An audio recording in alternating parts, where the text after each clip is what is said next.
and welcome back to South Football Corner. Welcome back to another live stream, another show, another video on the channel. Big ups to everybody is tuned in nice and early. Big ups to everybody is watching on replay. Make sure to smash the like button. Make sure to subscribe to the channel if you haven't already. As you can see, it's just me and Ash right now because frauds are late. And I did not want to start late today. So make sure to smash the like button. Make sure to subscribe to the channel if you haven't already. Big up Ash in the building, my brother. How you doing? Always on time. Always on time. That's how we do. Something, bro. Relax. This guy. Huh? I am the time, bro. You're a shanty or something, bro. So it's like, always on time. Ja Rule, bro. Yeah. Hey, you're too funny. Man said, always on time, always on time. All right, listen, man. We got a lot to discuss. Yeah, we're gonna be speaking about Morocco. Yeah, let me not speak about winning a certain Arab Cup because frauds on other channels would cry and they'd get upset. Do you know what I mean? I'm pretty sure that Ash has already done his due diligence and spoken to some frauds about the Arab Cup happened. Do you know what I mean? So we'll get to that. But listen, we're going to be speaking about AFCON. We're going to be speaking about Morocco's chances to win the AFCON, of course. We're also going to be speaking about the title race because the title race is well on right now. Do you know what I mean? It's been a long time since we've done an episode. We missed two weeks. And I swear, when you miss 2 weeks, yeah, it feels like you've been gone for months. Do you know what I mean? I'm never going to do it again, guys. We're not missing any more time. Don't worry, we'll be here. We'll be here. We won't be going anywhere else. But yeah, we're going to be speaking about. I just read Ash Ketchum's comment from hours ago saying, "I hope the pod happens today and doesn't get randomly cancelled." Big up, Ash. We're here. Marco's like, is this happening for real? Like, do you know what I mean? Yeah, we here. Fraud number 3 has arrived. Do you know what I mean? He's like, I even forgot your names. That's a good one, Marco. Pressing F to doubt is mind games. F is refresh, isn't it? But listen, we're going to be speaking about the title race. We're going to be speaking about Brighton next home game. Yeah, we're going to be speaking about Kai Havertz and Gabi returning. Big up to T, by the way. Absolute ledge. We're going to speak about Kai Havertz and Gabi. Big Gabi, their return. Obviously, Kai Havertz apparently has returned to training. We're going to be speaking about Gyökeres and Martin Ødegaard because we're not only going to speak about Gyökeres, according to some people. We have to get other people involved now. But listen, I don't mind. We're going to speak about the problems in Arsenal right now. Do you know what I mean? Going through them, what we think are the problems, what we think are the solutions, or possible solutions. In a thing, do you know what I mean? So make sure to smash the like button, make sure to subscribe to the channel. The first thing we're going to start off with is the AFCON because I feel like we have to speak about the AFCON because right now it's just popping off. Morocco playing in about 2 hours. Do you know what I mean? So chat to me, guys. What are we saying, man? Do you know what I mean? Arab Cup winners with our second team, by the way. That's not even our first team. None of the first team is. It's not even our second team. It's like our third team because our second team is at AFCON. Yeah, apart from what's in there, Alhamdulillah, I think it was. Even he's not a first or second team. He's third team. He was playing in the last AFCON. I was like, brother, why did we bring this guy? But firstly, last World Cup, not AFCON. Actually, both. He played both, and he was in AFCON. It was awful as well. And I was like, why did we even bring this guy after what he done in the World Cup? So listen, bro, do you know what I mean? And that guy's like balling out, by the way, in the Arab Cup. So it just shows like the levels, bro. If Achraf Hakimi was on that pitch, who knows what would happen, bro? You know what I mean? Can I say one thing about this AFCON though? It's been a pretty crazy AFCON. If I'm completely honest, the goals that we've seen so far and shit, you know what I'm saying? It's been a pretty crazy AFCON, man. I mean, Jamie Carragher is a little bit mothered, if you ask me. You know what I'm saying? Because he did disrespect the AFCON, and AFCON is delivering right now, man. It's been an amazing tournament so far, if you ask me.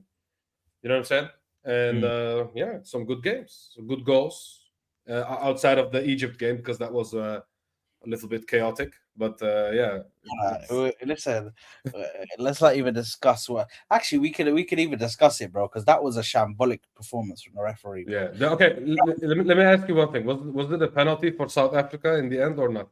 Yes, it was. Yes. Okay. Do you think it wasn't? No, I'm just asking. I'm just asking No, you. but do you think it wasn't though? Do you think it wasn't? Because I've heard some people say it isn't. It's a natural position. I mean, it's a difficult one because what do you want to do? Chop your arm off? You know what I'm saying? It's one of them, bro. I don't know. It's because it low key reminded me of the Gabriel handball when he made the slide tackle, but that did hit his leg first. So Gabriel's challenge had that at least. But this one, I don't know. You have to chop your arm off. It's impossible to remove your arm in that position, if you ask me. You know what I'm saying? But I think it could go either way. I think it could go either way. I understand. It could go either way. I think they could say that is still an unnatural position for you to be like falling on your hand like that and for it to just, do you know what I mean? But you could also say that it could be a natural position to fall because you don't know where your hand's going to be. Where do you expect your hand? It just whatever you use to break your fall. The human reflex is to break your fall, like you said. You know what I'm saying? So at the end of the day, you don't know where your arm is going to be because you want to basically stop your fall. You know what I'm saying? So it's one of them situations where it could be seen as a natural position. You know what I'm saying? But if it was given, I wouldn't be shocked as well. You know, it's one of them. But listen, we need to argue about this. I don't even think it's going to be an argument. What was that first penalty for Egypt, bro? Because I think that's what we need to speak about. I didn't see that one. I came in later, so I didn't see that. It was embarrassment. It was an embarrassment. He got poked in the eye, apparently. A vicious poke is what okay, eye poke, huh? So now you don't care about eye pokes anymore, Saad. You know what I'm saying? Is that what it is, bro?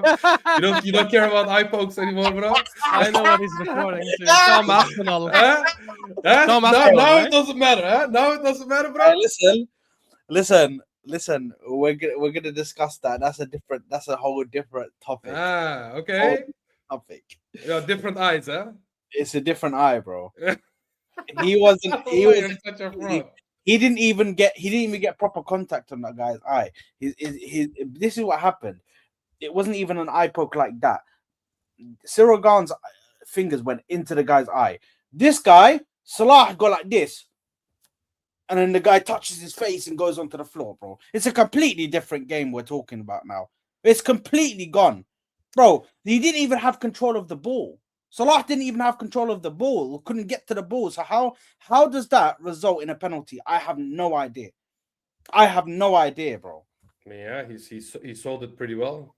You know what I'm saying? So yeah, I don't know. Oh, getting me mad. Anyway, the main thing that we need to discuss is because I think you brought up a good point about the teams that you think can challenge Morocco, but let me go to another fraudulent Moroccan in here. In Ash, I think it's only one country. Honestly, another fraudulent Moroccan. So who's the first fraudulent one then? You. Exactly. That's you then. I'm not Moroccan, bro. It doesn't matter, bro. We're counting you, bro. You're 1/10 Moroccan, bro. I am your sahbi, but I am not Moroccan. No, you're Moroccan, bro. You're 1/10 Moroccan, bro. When you're in here, we're talking about AFCON. You classify yourself as Moroccan. I'm sorry, bro. Okay. So if Morocco wins the AFCON, you win because of my luck. Is that what it is? Is that what you want? Huh? I mean, let's not go that far. But you want my Turkish luck in Morocco, bro? Is that what it is, bro? You know what I'm saying? All right, listen. You may need that luck for the playoffs in the World Cup, mate. Yeah, don't let me started. Don't get me started. We got this, bro. We got this. All right. No, but for real, Ash, what are your thoughts on that first performance, and what are your thoughts on the World Cup? On the World Cup, on the AFCON, and like what we could do in the AFCON, bro? Because honestly, outside the Morocco game, I didn't watch any of the other games. I just saw the results. But I mean, all the big national teams won. Like, there's no shock so far. Egypt, Algeria, Tunisia, Senegal, Nigeria, Cameroon, and obviously Morocco. Like, all the national Ivory Coast as well. All the national teams you expect to win those games, there's been no shock whatsoever. Like, every big team has won. I thought it was a very good performance by us. Very, very dominant. Comoros barely had a sniff. People were like, I could see there was some sort of skepticism or criticism because we didn't slap Comoros 5 or 6-0. Like, people need to understand it's the first game. There's a lot of pressure. We are the favorites probably for the tournament.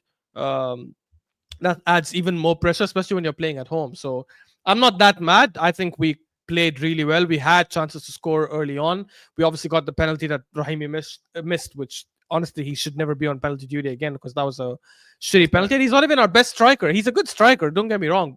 He did really well in the Olympics, and he was top scorer of the Olympics if I'm not wrong. Yeah.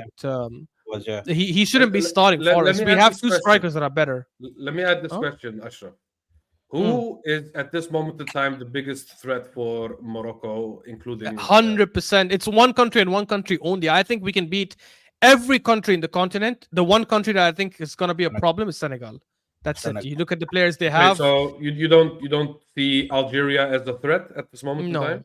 No, I mean their best players past this prime. They have a good team. Don't get me wrong. Algeria, Morocco is always going to be a feisty clash, but I think we have a better overall team, and the depth we have is insane. The fact that we could bring on Al-Ka'bi and Seri and Abdel Samad Zalzouli, like bro, that was insane depth. Like it's just scary that we can bring. And the funny part is, Ali Yu shouldn't even come on, the Monaco winger. Like, and that's another talent we have. Al Khannous came off the bench as well in the second half, the Leicester attacker as well. So we have such a good bench. Like even if we're losing a game, we have players that can come off the bench and change the game for us. Hakimi didn't even start that game. You have En-Nesyri as well?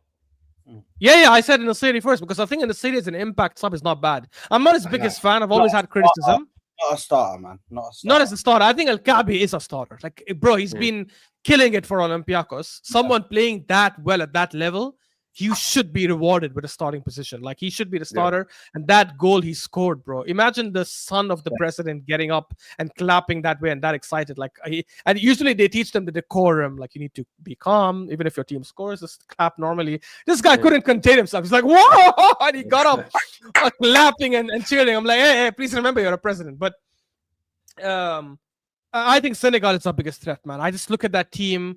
Nicholas Jackson, Ismail Assar, Ndiaye, Idrissa Gana Gueye, that's experience. That Sadio Mane, that's experience. That's quality. Yeah, that's Senegal is crazy, bro. It is scary, to be honest. I don't think they have our depth level, but they are a scary team. The good thing is, look, we're at home. So if we end up playing them in the finals or semifinals or whenever we face them, the home advantage hopefully should come in our favor. The crowd this is the time. If there was a time for Morocco to finally win an AFCON, it's this year, in my opinion. You know what I'm saying? If we don't win it, it's the most embarrassing tournament we ever played, because this is without a question the best Moroccan squad of all time. Even the squad that actually won the AFCON in the 80s or the 90s was not as good as this. Bro, this Moroccan team made it to a semi-final of a World Cup, broke Spain's record for most consecutive wins, right? In all national teams. And across all levels, we're killing it. We just won the Arab Cup. The young team won the Under-20 World Cup. Not even the Under-20, the World Cup, bro. The World Cup. Yeah. We beat big national teams. We came third in the Olympics, got the bronze medal. At every single level, we even won, I think, the African Cup of Nations for the local players.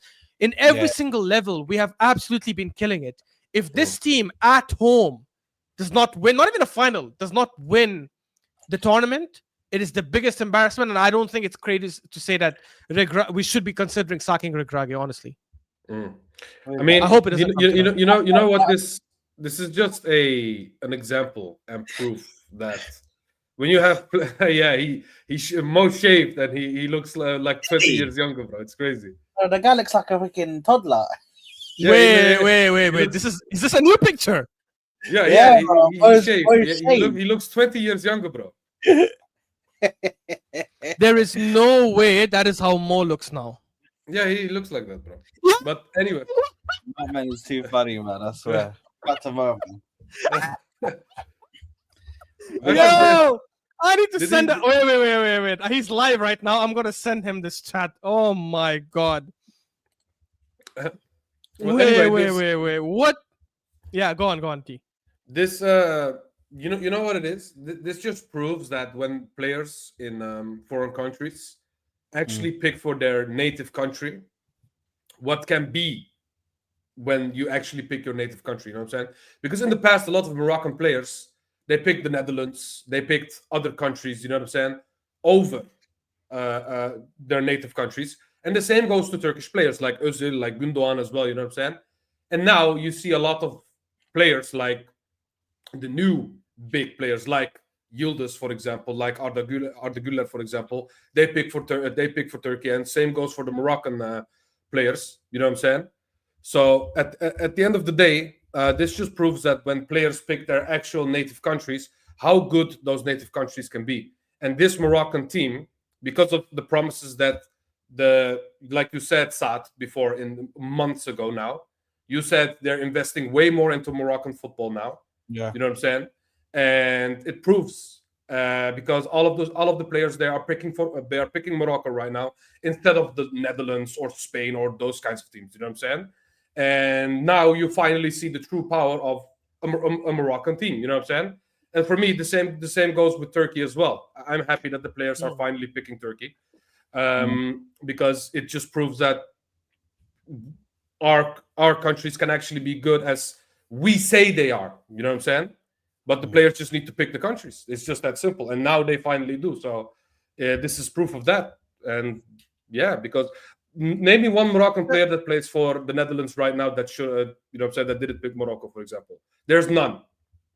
Yeah. Because I think what we've done has like inspired a lot of Moroccans. Even Yamal came out speaking about how he wishes he could play for Morocco, but he had to pick Spain. And look, the reality is the players who grew up in those countries and ended up playing for them, I don't blame them because I understand, okay, you also built your talent there. You also developed your skills there. You went through the academy in that country. So I'm not that mad at it. Like I can never, like Zidane was watching the Algeria game, for example, in the AFCON. Nobody can say that, oh, he betrayed his country because he chose France. No, he didn't, because he grew up in France. He was raised there. He started playing in Cannes. Like, so I understand why those players picked those countries.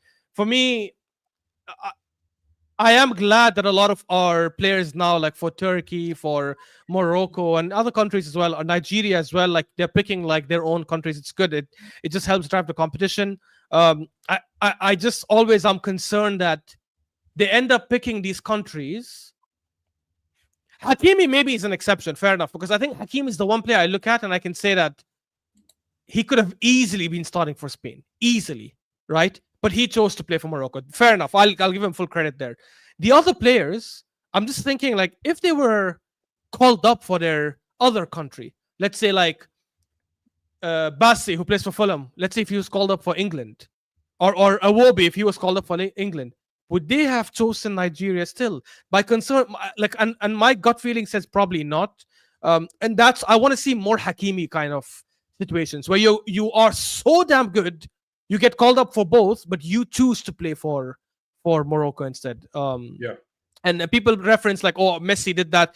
Messi's choice is not the same. Yes, Messi could have played for Spain, but let's be honest, it's not like he chose some bomb country over Spain. He chose Argentina, right? Which at that time, in 2006-7, Argentina was a bigger, better footballing nation. Bro, he's the successor of Maradona. It's just that simple. You know what I'm saying? Exactly. And when he made the choice in 2006-2007, Spain was not the team that everyone saw them become later. They only became that team from 2008 onwards. When Messi chose Argentina at that time, Argentina were without a question the better country at the time, the better national team. People had them like as one of the favorites to win the World Cup. They had Riquelme and Zanetti and all these players. But yeah, anyway, I wish we see that in Morocco. The one thing with Argentina, though, they always had a bad defense. They had an amazing offense, but their defense was always lacking. You know what I'm saying? I remember Di Michelis being their defender and Agüero being their striker. You know what I'm saying? Or Messi, or you know what I'm saying? It's crazy, bro. It's crazy. Exactly. It was so bad, and they had what do you call? Obviously, Marcos Rojo in the 2018 World Cup. Yeah. They had this other guy. What's his name? They had Romero in goal. Samuel, who was okay. Romero in goal. You know what I'm saying? Romero in goal. Goalkeeper. And they had this fullback, I forgot his name, the guy who scored against Argentina in the 2018 World Cup when they lost 4-3. I can't remember what his name was. Not Acuna. No, not Acuna. I forgot his name, man. He scored against France in the 2018 World Cup. Also, like some shitty ass fullback. But yeah, they were not blessed, to be honest. They were not blessed with players. Slot out, which is Ali A, I'm assuming. He says same with Zaha and Lookman. Zaha and Lookman didn't pick Nigeria and Ivory Coast because, like, they picked it because they were not called for England. So unless you're agreeing with me, Ali, because they didn't get called up for England. Did you guys know that Riyad Mahrez is one of his parents were Moroccan. I think it's his mum. Oh, really? Oh, I didn't know. Yeah, his mum's Moroccan. So he could his have picked mum's Morocco. and his dad's Algerian, but he chose to do a madness for Algeria. Hey, can you blame him, bro? Can you blame him? You know what I'm saying? Hey, listen, I'll be bro. Listen, that's a madness in the household. Do you know what I mean? Because there's all sorts going on. It's mind games right now between Algeria. I mean, but listen, they've got their we got to the Algerians anyway. Do you know what I mean? I'm not gonna start no beefs because. But listen, sorry. Yeah. I don't even know what that means. Allah. It's the number one thing we fight for, which is the Sahara Desert. But anyways, the desert, bro. The desert is what he said there. But like, nah, big up, man. But listen, I think for me, Ali with the super chat. Oh, sorry. Go ahead. Sorry. I think I'll go to it now. I think for me it is Senegal. That is like probably the biggest. I mean, the way they looked, in their first game was insane, bro. It was just cohesion. It just they looked dominant. Like, I don't get the same feeling from the other countries right now. I don't get the other feeling where, do you know what I mean? Where it's that I get from Senegal, bro. Like, even Egypt now, it's not convincing wins. It's not like they're not putting teams away. Where Senegal put the team away straight away, and even Algeria. They did have 10 men. They did have 10 men, Egypt. So yeah, but even when they had 11, I didn't really think they looked that prominent in the game. And even when they had 10 men against, even when they had 11 men against in their first game, do you know what I mean? They still didn't look like. Do you know what I mean? And that's a Zimbabwe team, which with all due respect, is do you know what I mean? If they come up against a hard hitter, what they're gonna struggle. Do you know what I mean? If they're not putting away chances. And listen, Morocco ain't putting away chances. We didn't put away chances in that first game against Comoros, but I think with us we have a bit more depth to be able to bring on players, like Ash said, and we have more players we have more tools in our arsenal, no pun intended, do you know what I mean? To try and change games. These man don't have depth like us. These man don't have players that are. We got players in France. We got players in Netherlands. In the Eredivisie. We got players in England. League 1. We got players in England. We got players in Spain. Like, bro, we got some good players, bro. Do you know what I mean? That we can just pick off the bench. Forget about like. And the best part is we don't even, like, I'm okay. I don't care who this offends. I can say it as an African, but there's sometimes you see this chaotic African football, and it's truly chaotic African football. Like there's no like systematic build up. There's no structure. It's like everyone just like passed around. We don't sprint and shoot football. Just sprint like PNP. We actually play smart passes. We actually hold good possession. We actually like press correctly, and when we have the ball, we don't just like let's hoof it up or let's run. We actually play good, composed, systematic, which you can tell like has been embedded into these players by the European academies and the European clubs they played for and that they grew up in. It's obviously a good thing. I'm not going to say it's a bad thing. Like naturally, when there is exactly maybe calmness, Ali. Like maybe that's also another thing you can say. Like I think with European football, they do learn to be a bit more composed at times, slow the play down, to sometimes hold on to possession. When they win the ball back in defense, not always hoof it up, like build from the back. And obviously, African football has made massive developments and massive strides. But I think a lot of these strides have been because a lot of these African players grew up in the European systems, learned from it, and now are trying to play that same style back in their home countries. Our coach Walid Regragui, I don't know if you guys know this, Arteta used to give these online courses or an online session, and Regragui used to be there. He was actually one of the students there, like taking notes, listening to what Arteta is like teaching and stuff. So clearly, even the coaches are trying to like pick up things there, and hey, it is having an impact. So if you lose, then we won't be surprised. Is that what you're saying? Then we know who to blame. We blame a Spanish fraud. We blame that Spanish fraud, Arteta. What are you teaching our coach? But Well, What did but he honestly, find? I don't think it's embarrassing to say that we have a lot to learn from European football, and we should be okay to learn from that. Like, it is what it is. If they are better than us, and they are better than us because they've been doing it for decades and decades, it's okay for our players to learn those kind of systems and try to improve their style of football. And I'm glad to see a lot of countries are doing that now. Senegal was doing that before. Morocco is doing that now. So, okay, Ali, we're coming to your super chat. Thank you so much for the super chat. We're Yeah, coming. bro. We're coming. This guy. Yeah. Just read the super chat, bro. Big up to Ali. Ali. Says, I want Salah to win it just for the Carragher. Listen, here's the thing with Jamie Carragher. Firstly, he's a scumbag who spits at children. That's number one. Now, secondly, he's a piece of shit who has no morals. Third is he's a terrible human being. And fourth is he knows nothing about football. That's the key. That's the key. He does not know anything about football. That's obviously not true. I agree with the scumbag. I don't think he should be speaking about some of these things. Okay, maybe. But some of the things he said were right, by the way.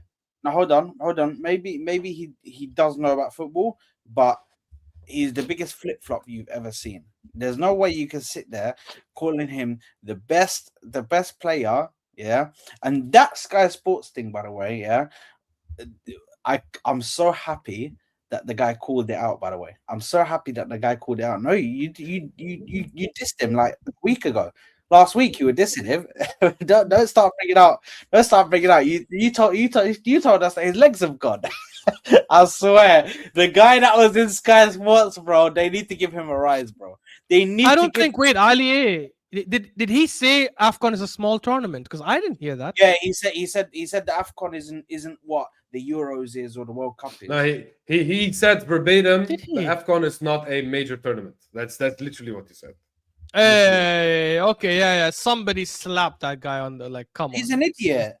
He's an idiot. Yeah, if he's I didn't know he said that. Like, my bad. I didn't know he said that. If he said that, then then he's just a scumbag. But I thought you guys were referring to the other stuff he said about Salah. The thing is, I agreed with most of. The thing is, I think what he wanted to say is that there is levels in competition, aka the World Cup is the highest, second highest is Euros, and then maybe the third highest is AFCON.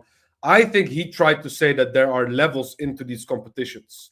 But to say that the AFCON is not a major because the level difference between Europe is a little bit lower, that's just a scumbag thing to say. You know what I'm saying? It's still a major at the end of the day. Like the Asian Cup is a major. You know what I'm saying? Yeah. So you have Qatar winning the Asian Cup. Also, because Qatar won it, it's not a major suddenly. You know what I'm saying? It's one of them. You know what I'm saying? It's just ridiculous. It is a major. It is equivalent to the Euros and stuff. Yes, the Euros has better teams because it happens that it's the Euros, and obviously that's where the European teams compete. But in terms of continental stature, it's the same. It's the same. An Asian player that wins the Asian Cup or an African player that wins the AFCON can flaunt about it as much as someone that wins the Euros can flaunt about. It's a continental tournament. You're only allowed to play in that competition. And in the end, Spain winning the Euros is not a bigger achievement than, say, Zambia winning the AFCON. Because it's a lot more difficult for a country like Zambia, for example, to win the AFCON than for Spain to win the Euros, right? Which, by the way, Zambia did win the AFCON like 10 years ago or whenever. So you can argue that, the level of competition in the Euros is higher, but the degree of difficulty to win the AFCON is not lower than Euros. If anything, it's more difficult. Yeah. It's more difficult for countries to win the AFCON than it is for the favorites to win. I will say the AFCON sees more shifts in winners. I mean, you have way more different winners in AFCON than you have in Europe. That is true. I mean, so for example, if Turkey wins the Euros, that's in my opinion crazier than Zambia winning the AFCON. You know of course, 100%. I love that though. 100%. I love that. That's one. And by the way, sorry. Go ahead.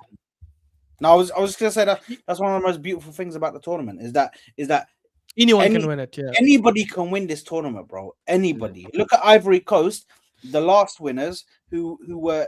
Everybody thought, the manager's gonna get sacked. They're completely out of competition. Next thing you know, in the middle of the tournament, bro, they sack their manager. They come back and then go on to win the tournament, bro. Insane. You couldn't write that stuff, bro. You don't get that kind of stuff in the Euros, bro. It's different storylines, bro. The storylines are insane in the AFCON, bro. It's crazy. Mhm. Say it's not a major competition. I think it's just pure ignorance from Jamie Carragher, in my opinion. Yeah, But it is. I will say Ali A, though. I'm so sorry to break this to you, but Egypt are not winning the AFCON. I'm not even saying because Morocco are winning it. They're just not that level anymore. They're not the team that won it back to back to back like 10, 15 years ago. They're just not. Like, their team is not as strong. Defensively, they're okay. They have obviously Salah and Marmoush that can make a difference to any team, but their quality is nowhere near like Morocco or Senegal or the one thing about them though is they are very tenacious. Like, they're very proud. The players all play for the badge, for the country. Like, the passion is there, and a lot of them play with that history behind them. That we're playing for the greatest nation in African history. So I think sometimes that does spark some sort of like motivation into the players. But I still don't think it's good enough to overcome the lack of quality, in my opinion. nah, not him getting vexed here and say clip him. Like as if it's something crazy to say, bro. Yeah, I didn't disrespect them. I actually just praised them. But quality wise, they're just not the same. What do you mean? Ali A is They're not. No. And who you telling to clip? He's acting like there's just like people just ready to clip people in the chat. Sad doesn't have that production team yet. He'll have it soon. Right now, the production team is. I'm not that big. It's not Hussam over here, bro. We got to Hussam, bro. He's got the viewership for that, broski. I just got mods, bro. But yeah, listen. Who do we think, just to finish it off, bro? Who do we think is gonna win the AFCON? I keep on going to the World Cup. I said Morocco. I think it's Morocco or Senegal, but I'm gonna favor us because we're at home. Listen, it has to be Morocco, and if it isn't Morocco, bro, then you need to rename the Koora pot to something else. You know what I'm saying? It's one of them. I agree. You cannot. We'll rename it the Turkish pot or something like. Yeah, or the Sudanese pot, even though Sudan. How do you say football in Turkish? Is it similar to the Arabic word? Yeah, football. Football. We say football. There's not a Turkish word for it. Nah. Really? We say football. Yeah. I thought there'd be like a Turkish word because it's either, because I swear Turkish is mixed between Arabic and then there's no Arabic in Turkish. They have Arabic words. We did used to speak Arabic, but Atatürk changed the language. Yeah. Hold on, T. This guy mentally ill? Is he dense? You do know there's Arabic words in Turkish, bro. There's like certain Turkish words. Yeah, we do have similar words still, Ashraf, but it's not like what? Hold on, let me get. I cannot give you an example. I'll get him the Arabic words. Are you crazy? I'm sure that there's Arabic words. Yeah, they have to be Arabic words and not words that originate from English or Spanish. Don't worry, I'll find them to you now, bro. This guy is a fraud, bro. I mean, yeah, in the Ottoman Empire, we did used to speak. They say kitab. They say kitab in Morocco. That's book. In Turkish, which That's means book, which derives from Arabic language. Yeah, we say kitab with a P. You bum! Shut your mouth, bro! Shut your mouth! Your hairline. It's not the same. It's not Arabic though. No, but but you understand what we're saying now, yeah. The roots have come from the Arabic language. I get you. Yeah. Yeah. Anyway, back in the day when it was the Ottoman Empire, we used to speak Arabic, but then when Atatürk came, we got our own Turkish language. But you know what? Yeah, I think it's gonna be so. Who do you think though? See, don't just give us Morocco must. Who do you think? Do you genuinely think it's going to be us, or do you genuinely think it's going to be Senegal? You know what it is? Okay, listen. I know I always try be nice. Don't try be nice. Okay, no, listen. I know I always like to troll you guys. You know what I'm saying? But I genuinely believe Morocco are good enough to win this. But I do believe that Senegal is this close. You know what I'm saying? This close. Because I do believe that Senegal has a team to go out and win this whole tournament. You And the understand? experience. And the experience. And as the, well, the yeah. experience, yeah. You know, but obviously I want Senegal to lose because I want my left back at Galatasaray. You know what I'm saying? That's what I want. So yeah, it's but at the end, okay, I'm going to say Morocco. But if you don't, it's going to be crazy, bro. Bruh, we ourselves will be sitting here. Honestly, I'd be more I'm mortified. annoyed than oh my god, I'll be Yeah, I'd be so pissed off. mortified. If you I'd don't be win it. disgraced. Yeah. You cannot be winning all these tournaments around it, and the one tournament where you enter as hot favorites at home, you don't win. Oh my You know, god. It's gonna be hell. what's Big. funny? I was ready. If we did a Koora pot last week, I was ready to send the link to Hussam if Jordan beat Morocco. You know what I'm saying? But you beat them, you won the final, you know what I'm saying? So I expect you to win this. They tournament as did well. not even give us a competition, bro. Honestly, like okay, fine, it was 3-2. Yeah, I get it, but bro, you didn't The rob fa- them. no. What do you mean? You didn't rob them. What was the robbery? What, the handball. Did you watch the game, T, or you went by what No, Hussam said? I'm just kidding. I'm just kidding. Hussam is lying No, because it's- basically Jordan scored a goal in extra time that hit the player's hand and went in. Hussam is saying that's robbery because he's like the player did not intend to play with his hand. Since when is that a rule? The law is if it touches the attacker's hand, doesn't matter if it's intentional or not, it's a handball. Hussam was just in his feelings and got upset and said, "Oh, it's haram that a goal like that is chopped off." to be honest, He said haram in it as well. Bro, he said it's haram. I forgot about that bit. Yeah, he said it's haram that the goal is chopped off. haram, bro. Hey, we got to. He was just in his feelings. That's all. yeah. There's But no robbery. I personally wasn't talking about Hussam. I watched the highlights because I was having dinner. I didn't see the game. You know what I'm saying? Oh, me and my dad were screaming in the room, man. That first goal is gonna be nominated for goal of the year, bro. Mm. Oh my god, the goal from our half line, from our box. Yeah. I know. Yeah, that was That was crazy. That way, That was insane. But listen, let's Yeah, let's go. Let's go to the real football now. Yeah, let's go to this. You know what I'm saying? Let's get into stress, bro. Let's get into stress. Let's start stressing because this is where we start stressing now. Arsenal title race. Back on. You know, it's all gone a bit pear-shaped for now. But we're still at top. We're still at the top. It's still in our hands, technically. Somewhat. Even though I don't like that term, that's in our hands. It's all in our hands. I don't like that term, bro. I hate it. Why? But yeah, because technically it's not in your hands, bro. It's not. In It your is in your hands. hands. Bro, you forgot. is in We your got bigger fish to fry. Yeah, we got bigger fish to fry. This in season our we hands. don't. This season. hate Wait, that. why do you not like when it's in our hands? It's a good thing that it's in our No, hands. it's what Don No, Robbie no. said like 3 years ago, and it's Oh. stuck with us. That is like no, because it just puts because if it's all in your hands or it's in your hands, I class that as your favorites and you're way ahead of everyone that you should be winning this. But it's not. It's a close competition. Man City is still coming. No, but through. that's not what the term means. You know what the term means? You don't need to rely on anyone else to do you a favor. Listen, remember when you guys cooked me and Sammy because we said City are dangerous? Oh, what happened now, huh? What happened now? I mean, I still don't think they're consistent enough to beat us to the league, but you know what I mean? It's close now. I Can we got also- it. So can I we got also into this agree on one argument. Can we also agree on one thing before you go, Ashraf? Us three, agree that if we don't win this league, it's not the players. Can we agree on Obviously that? not. I said that from the summer.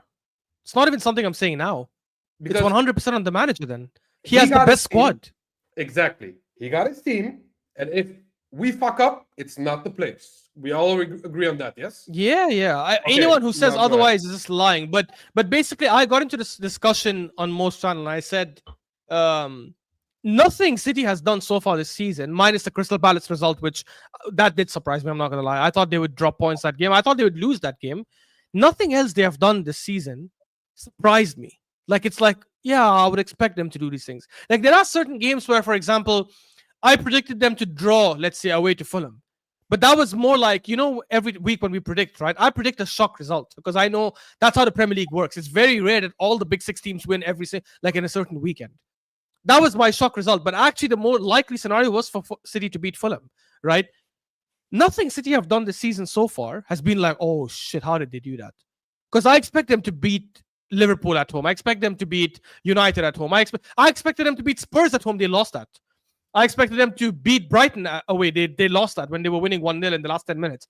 I expected them to get a draw against Newcastle. They lost that. Actually, I predicted a win for Newcastle. But my point is, like, that is a game where if they beat Newcastle, I would have been like, whoa, okay, this City is good. They didn't. They lost to Newcastle. If they beat Villa, I would have been like, damn, they just beat an informed Villa. No, they lost to Villa, right? Fulham and Leeds, okay, fair enough, they won, but they shipped 6 goals in those 2 games.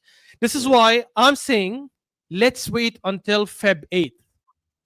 Because from here until Feb 8th, City play away to Sunderland, away to Forest, away to United, away to Spurs, and away to Liverpool. City's problem this season, just like Arsenal, is not home. It's their away fixtures.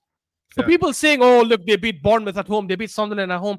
That's not been their problem. Their problem has been away from home, right? So now, when we see them go away to these teams, like Spurs, United, and Liverpool in the next 1 month, plus Forest and Sunderland, which I think they'll win one of them at least, if not both. Spurs is gonna be That's when we can judge them. Spurs will be interested. I don't think, by the way, I don't think they win away against Spurs, United, or Liverpool.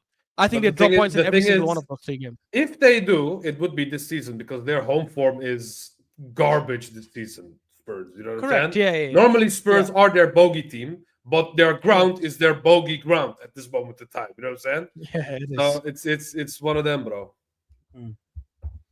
Yeah. Probably, but it should still be a difficult game, to be honest. But I do want to add, Ashraf, it does concern me personally that Donnarumma is still the Donnarumma of last year, which is an amazing goalkeeper. Yeah. Someone like O'Reilly is starting to show up even for England. You know what I'm saying? Their midfield is finally gelling. You know what I'm saying? Cherki looks like an amazing player. You know, if you would put Cherki and Wirtz next to each other this season and ask them which one is the 116-pound player, they would say Cherki. You know what I'm saying? He's playing that good this season. And Foden finally looks like the Foden that he won when he won the Player of the Year. They're slowly turning into a team that's not fully relying on Haaland anymore. You can see that they are scoring in other ways as well. You know what I'm saying? My concern is that they look better every game almost. You know what I'm saying? The longer the season goes, the more gelled they look, the better they look as a team. You know what I'm saying? And especially what concerns me even more is the fact that we almost look worse as the season goes on. You know what I'm saying? Because the last 3 games were terrible. And if you compared with City's games, for example, they were playing amazing. We look terrible. You know what I'm saying? So there is this thought in the back of my head. And I think, bro, at this moment in time, we look like Liverpool at the beginning of this season. We are scraping games. We are winning games we're actually not supposed to win. You know what I'm saying? And City are just smashing teams. But wait, which game do you think we have won that we shouldn't have won? For example, the games that was... which team scored 2 own goals, for example? Wolves. Yeah. Wolves. We look much better than Wolves. Don't get me wrong. We are supposed to beat Wolves in that manner. But we are not finishing our own dinner. You know what I'm saying? At the end of the day. Yeah. We got 3 own goals in the last 3 games. You know what I'm saying? They even made a meme about Arteta saying, Phase 8 Arteta making your opponents score own goals. You know what I'm saying? It's one of them, bro. But at the end of the day, for me, it's... I need us... That is genius. Yeah, it's hilarious. But we need to pick up form. We don't look good. We don't look as good as City at this moment in time is what I'm trying to say. I genuinely, man, I'm telling you, you will see, even if City beat Forest, I promise you they're going to have a very, very difficult time. I think City are demon team when they're playing at home. I don't think they're the same when they're playing away. Every time I've seen them play away, by the way, even the Palace game, I didn't watch the Palace game. I just... Sorry, Ash. Somebody just woke up and decided to join us finally. Somebody just woke up and decided to He's a join us. fraud, finally. Sami, right? Sami. Hey, there he is. Yeah, Ah, big well fraud. done, man. Well, thank you for Big joining us. fraud. Bro. Thank you for blessing us with your appearance. Presents. Hello. The oil barrels have been shipped. Okay. When is the next? When is the next 1 billion? I have the SAD waiting for me, man. But this is more important. Oh man, I'm sorry, guys. I'm terribly sorry. There you are. I don't know what happened. You know, it's my vacay, so you know I took an advantage, and I had to pay up the taxes for the past couple of days of not sleeping well. So yeah. Nah, big up. It bro. is what it is, man. By the way, Hope you I had a need to good rest, I need to address one thing. Yeah, I'm not saying that because of this, the rest of the season we're gonna lose the league. You know what I'm saying? I just think we need to pick up form ASAP instead of waiting 4 or 5 games. You know what I'm saying? Imagine us playing bad for 4 or 5 games, actually dropping points, and City winning those 4 or 5 games, for example. Now you have a situation where you are chasing Man City, and you don't want to chase Man City at the end of the day. That's how I feel, you know? So for me, I just want to, I need us to pick up form ASAP. That's what I'm trying to say. I'm gonna say this on this. I actually think outside the Wolves game, we played well in the other games. Like Crystal Palace, I'm still baffled how we didn't score at least 3 in the first half. Fair enough. What about the Their Everton keeper game? Martinez. Everton, we played really well. What do you mean? They had 1 shot on target. Trossard should have scored that sitter. Saka should have scored that sitter. Zubamendi hit the post. We should have won that game comfortably as well. And they were no threat going forward. Wolves, I agree. Wolves, we played bad. We scraped to win through the own goals. Fair enough. We were dominating possession, but who gives a shit about dominating possession? You're always going to dominate possession against Wolves. But we played bad, I agree. Everton, I thought we played well.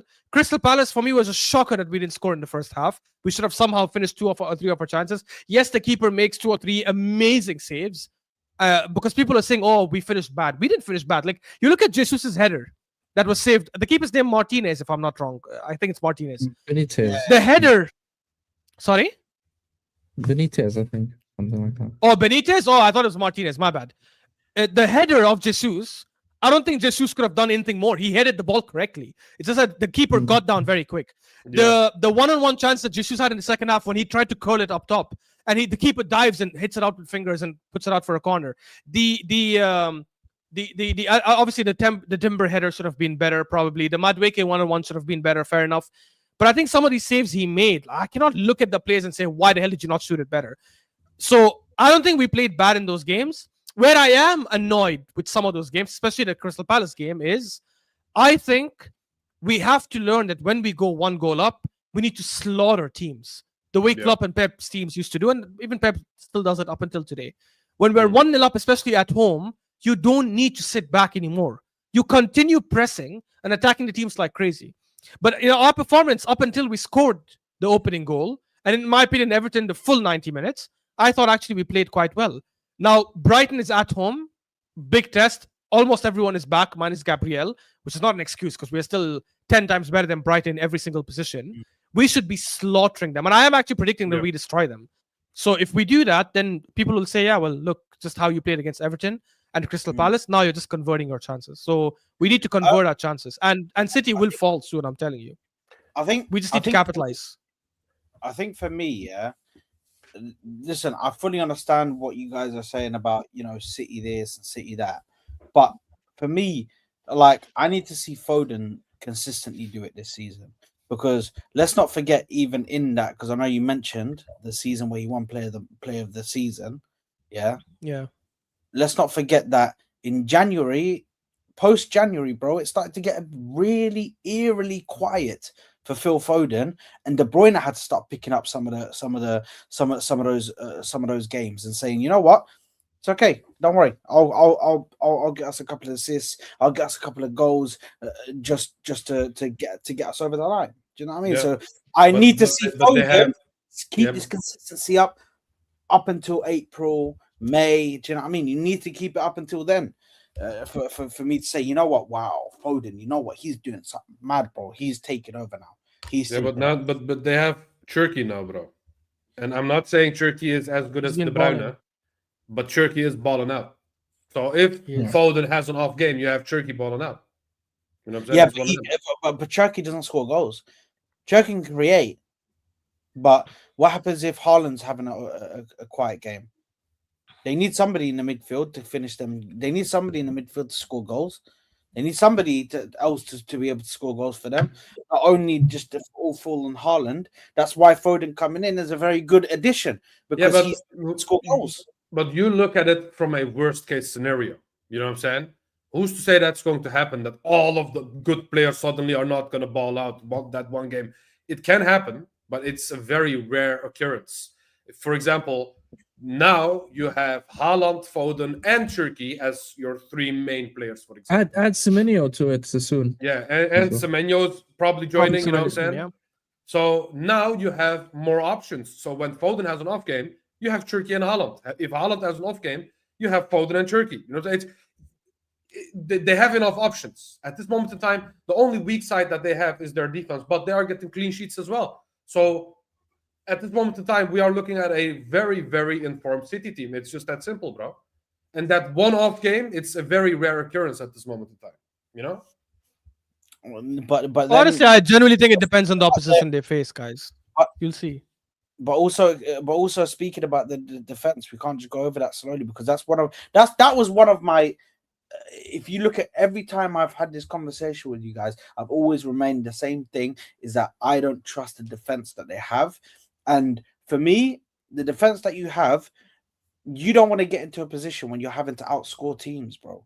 Because if you get in a position, we got in that position where we've had to outscore teams, and you know damn well if you sit there trying to outscore teams, even Liverpool, I believe, when they started losing all their centre backs, bro, and then they started trying to outscore teams. If you go into this league trying to outscore teams, eventually it will catch up to you, and it won't be 1 or 2 or 3. You'll get 4 or 5 results where you're trying to outscore the team, and you can only score 2 goals, but somehow they score 3 goals, and it's like some of these games can end up being a mess, completely a mess.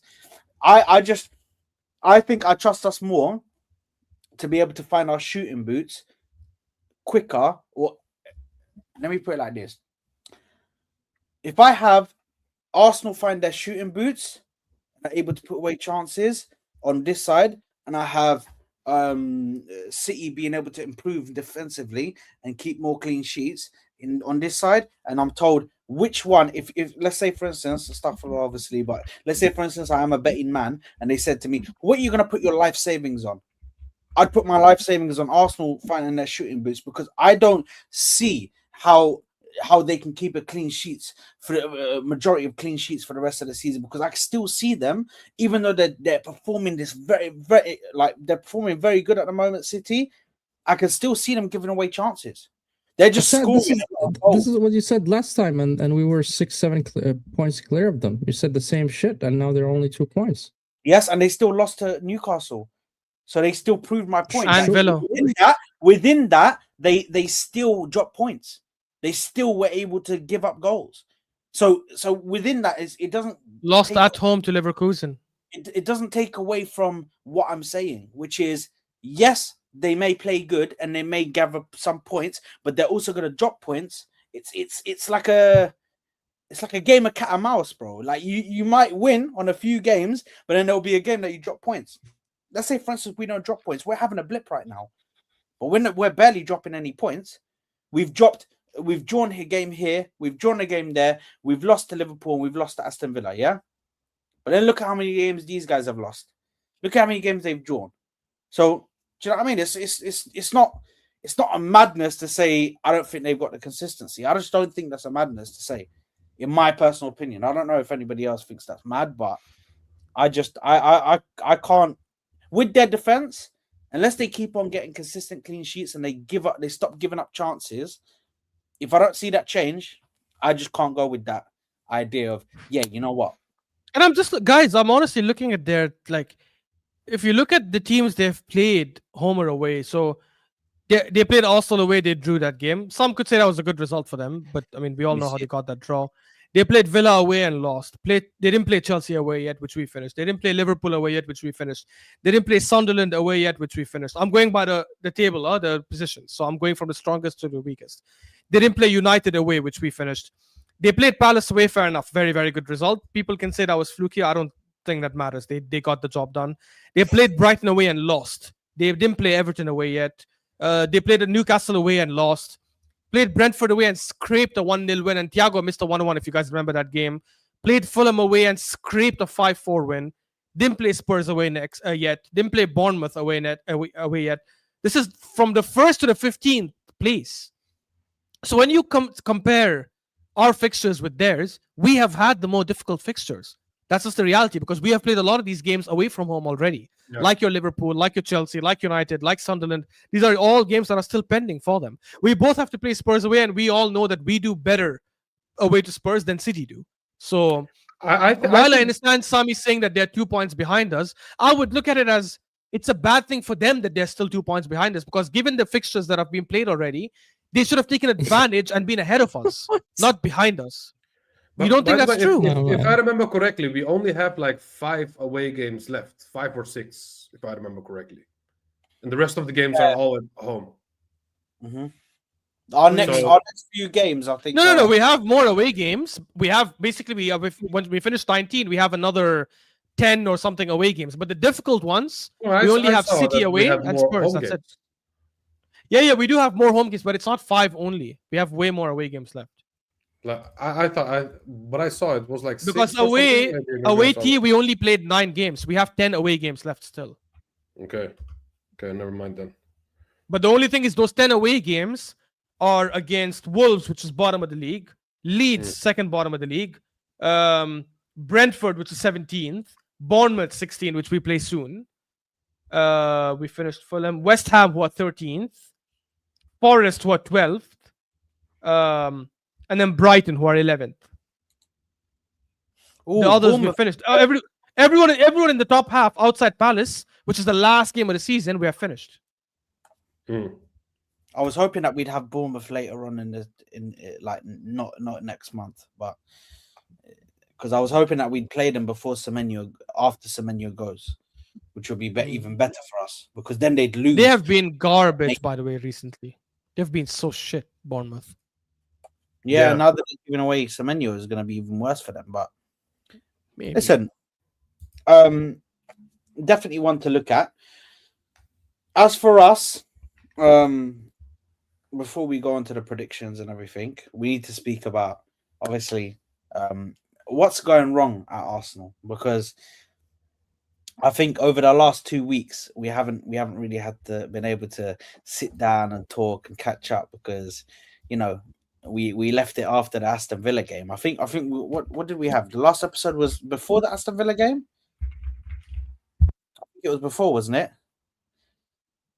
It definitely was. I think since the Villa loss. It definitely was, because Ash was meant to grill me about Spurs winning. Yeah, exactly. You fraud, bro. That weekend was the absolute worst, because I was like, not only has my team lost the fucking game, but there's no way. I was like, there's no way that Spurs win on top of this. So I have to listen to Ash on Friday. There's no way. And then they freaking I was like, no. I was freaking, my whole life was just falling apart. I was like, bro, I was going mad. But yeah, the last time we spoke was before the Aston Villa game. So obviously the Aston Villa games happen now. The last 2 games we've had, do you know what I mean? Wolves. Obviously we had the Champions League game as well, but we've had Wolves, we have had Everton. And Sami, start us off, because you were saying that you thought we weren't good against Everton. And yeah, I mean, look, dominating the game and not scoring is also a problem for me. I mean, you cannot put the goal in the back of the net. That's also a problem, massively. I understand that we dominated. We didn't really give them the ball or any chances, but still, that's not good enough for me to control the game, but not really killing the game. That's also a problem, a big problem for me. And slowly, you're going to start losing even confidence on yourself that you are dominating, but you're not scoring. And this kind of behavior could be repeated against any other teams that are smaller than us, with all the respect to all the teams in the Premier League. So, yeah, 1-0 against Everton, especially after that. Was it the first half that we played very, very well, I think. And yet we haven't really scored. Wolves, we scraped a win. And for me, to be honest, lack of rotation of players. looking at our bench, especially the midfield. When I say the midfield, I'm talking about Zubamendi and Rice. And lately, when I watch them, to be honest, I feel like they are really tired, tired legs, and they're not really up to the levels. And not rotating them the whole season, I think now it's coming to bite us in the ass. But when Norgard came in the Carabao Cup, to be honest, he looked solid.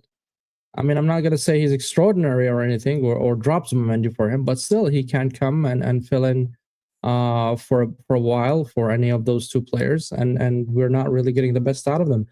Madueke, when last time we saw him, he scored 2 goals against Bruges, and yet he hasn't really played for any single minute until the Carabao Cup. Why is that? I mean, few decisions that from Arteta, for me, I really cannot understand. And on top of it, the over reliance on Zubamendi and Rice, and you cannot keep doing that the whole season. Eventually, you're going to see a drop in form, and because that's natural for any footballer if you don't really manage him very well. So yeah, it's a combination between misusage, I would say, or overusage by Arteta, and the players getting tired, and also I would say doubts are creeping. I mean, we've been here before, where City is chasing us, and we fumbled a couple of times. So I think maybe I'm not the only one who's suffering from PTSD. And I think also the players are suffering from PTSD as well, and Arteta especially. So yeah, when you put all these factors together, this is what you're gonna get. But when you have the hamstring slayer as a manager, of course you're gonna have PTSD. You know what I'm saying? Yeah, I mean that's what I'm saying. I mean, he's overusing the players, and especially Rice and Zubamendi. I mean, when you look at it, and now Gabriel Magalhaes as well. I mean, years that he has been really our solid defender, but he's been playing every single minute from what I recall. When is the last time we've seen Gabriel Magalhaes drop to any other defender? I can't recall that. I can't recall when Gabriel Magalhaes is fit and we decided to rotate. I've not seen it. When is the last time we've done it? With Saliba, with Gabriel, with Rice, with Zubamendi? We haven't seen it really. Or at least I don't recall it. Maybe you guys remind me if I'm missing out on something. I'm just scared that, you know what I'm saying, knock on wood. I hope obviously it's not going to happen, but I'm scared that Rice is going to one day pull his hamstring and then khalas, you know what I'm saying? He's gone for months, the amount of running that he does specifically. Because yes, obviously Zubamendi plays a lot of minutes as well, like you said, Sammy. But for me, Rice is an offensive guy and a defensive guy. He's everywhere. He just runs like a horse, you know what I'm saying, at the end of the day. And for me, for example, I thought he should have been dropped in at the Brentford game. I feel like Wolves as well. If you cannot play Norgard against this old team, there's a problem. That means that this signing. 100%. Yes, I agree. He sometimes as well, when you are ahead, like against Club Brugge, for example, he brings in Saka. Like, bro, we are ahead like 3 goals, 3 goals. Why are you? And Ranieri is not playing. And that's another thing for me. Ethan doesn't get a sniff of this pitch at the end of the day. You know what I'm saying? And yes, I have been praising Arteta this whole season, but I also said he needs to continue and be consistent with the right things that he does this season.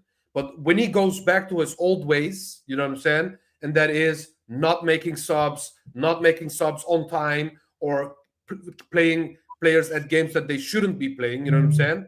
That means that you are having this thing that you go back to your old ways. I don't like that personally, you know what I'm saying?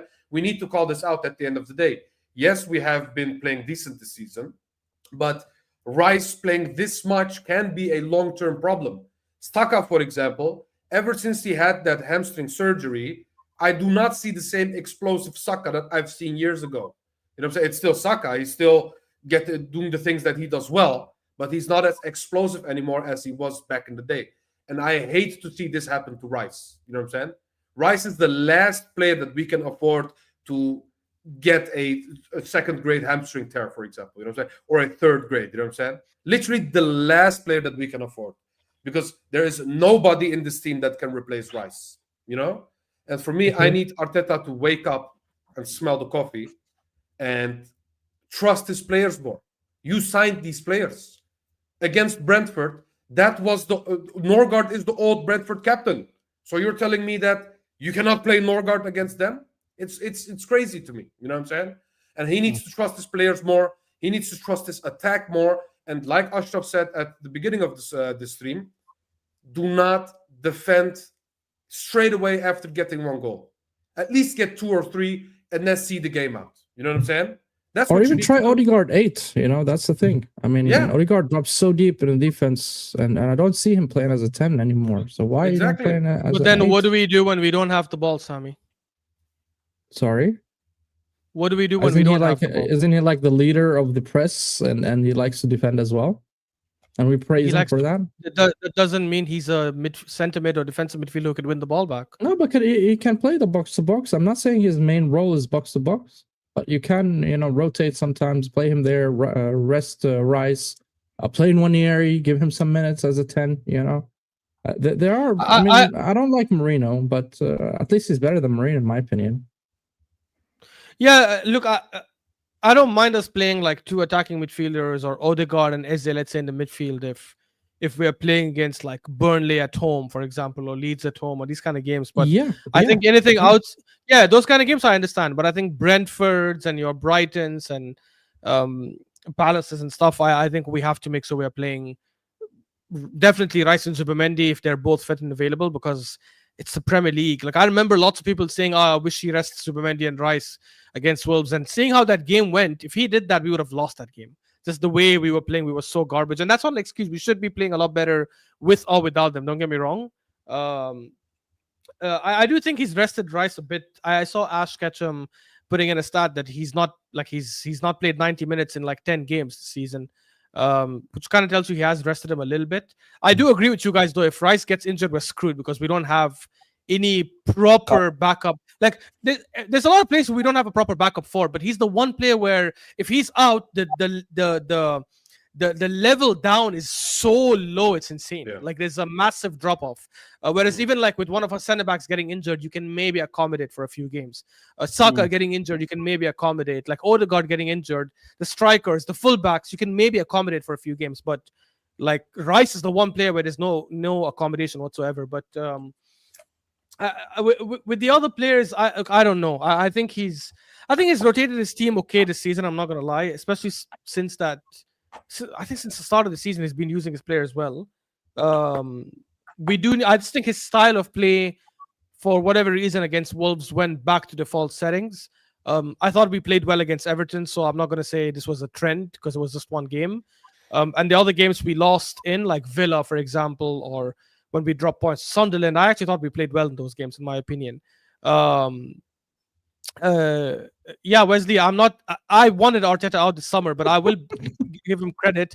I will give him credit when he does something well. I'm not a League Gunner fan. I'm sorry, guys. I'm not gonna just sit here. I did the same. By the way, I don't think Sami and T did that either. I think Sami and T's opinions and criticism has been completely fair. I don't think they've bashed the manager. I think they've just called out things that he's done wrong, and I agree with a lot of them, to be honest. So that's all the same. But if you just want me to sit here and shit on Arteta, that's not going to happen. I don't think any of us are people who do that kind of stuff. If you have a plate with 5 different dishes, and one dish is dry and bland, and you don't say anything about it, it's going to keep being dry and bland. You know what I'm saying? You need sometimes 100%. You need to give constructive criticism, even though 4 out of the 5 dishes are good. You can still say that the 5th dish was dry. You know what I'm saying? And bland at the end of the day. Agreed. And tomorrow he has a chance to show everyone. It's like he had a bad experience in a restaurant this week. But no. You know, the chat had Christmas and all of those stuff. They had a lot of dishes, so maybe I thought maybe they can relate. You know, so Very thoughtful of you, too. All right, big up to the catch up for this. Big up, catch. Big up for the raid. Big up to Catch and SB, man. Tomorrow he has an opportunity to really show us that the Wolves game was an anomaly. We need to destroy Brighton. I mean destroy. Like, I don't care how we perform. We need to freaking score 4 or 5 goals. Okay, maybe not 4 or 5, but at least 3 goals. Like, because we have the team to do it, and our players are all back. Like, again, outside Gabriel Magalhaes, I get that, but the other players are back. The attacking players are all there. The options we have, on the bench are amazing. I don't know what happened to Martinelli. I hope he trained. I didn't check the training pictures. If he did train, then I guess it wasn't that serious. Because the game he was having against Palace in that first half was the best version of. He turned from Martinelli to Martinelli, the Brazilian. Like, he proper turned from Italian Martinelli. Yeah, Gabriel Martinelli. Before that, he was playing like Gabriel Martinelli. I defend very deep. I don't attack. So that Martinelli was mental, honestly. I don't know what drugs he took. He was doing Brazilian skills that I've not seen him do in a couple of years. So that was amazing. However, guys, I need to say this. I'm sorry. I've been holding it for long. You guys know how much in the summer I was crying for us to sign Gyökeres. I defended him for the first couple of months. The same way how we just said, let's criticize Arteta when he deserves it, and I understand that. I think Gyökeres is due criticism that he definitely deserves.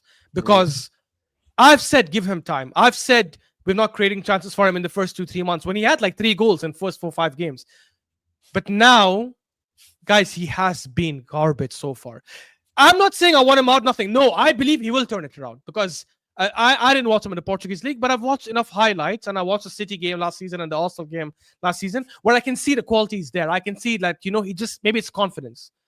But the stuff he's been doing this season, I always knew we're not getting someone who's good outside the box. Fair.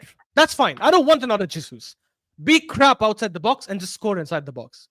Yeah. But if you're not even doing that correctly, at the very least do the stuff. No, because not why. No, because he's been bad. Is he getting chances and missing them, Ashraf? Is that yes, he is. No, it's not.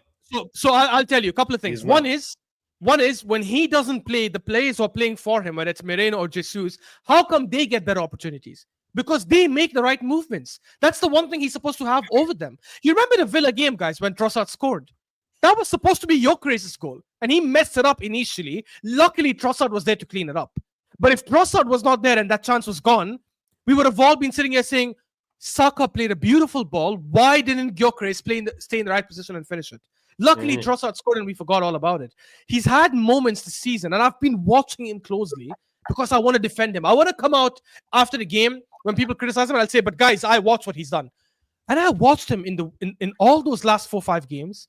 There were times when we were attacking and he doesn't make the right runs.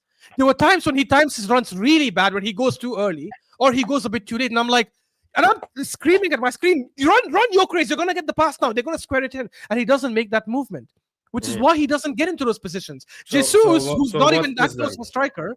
So what is this then? Sorry? So what is this then? Can I show you one thing, bro? What is this then? I can't see anything. You cannot see the screen? Now I can. Turn the volume. Okay. Yeah. Just to make sure you don't get copyrights, please. Okay, wait. I'll skip a little bit, so you know what I'm saying.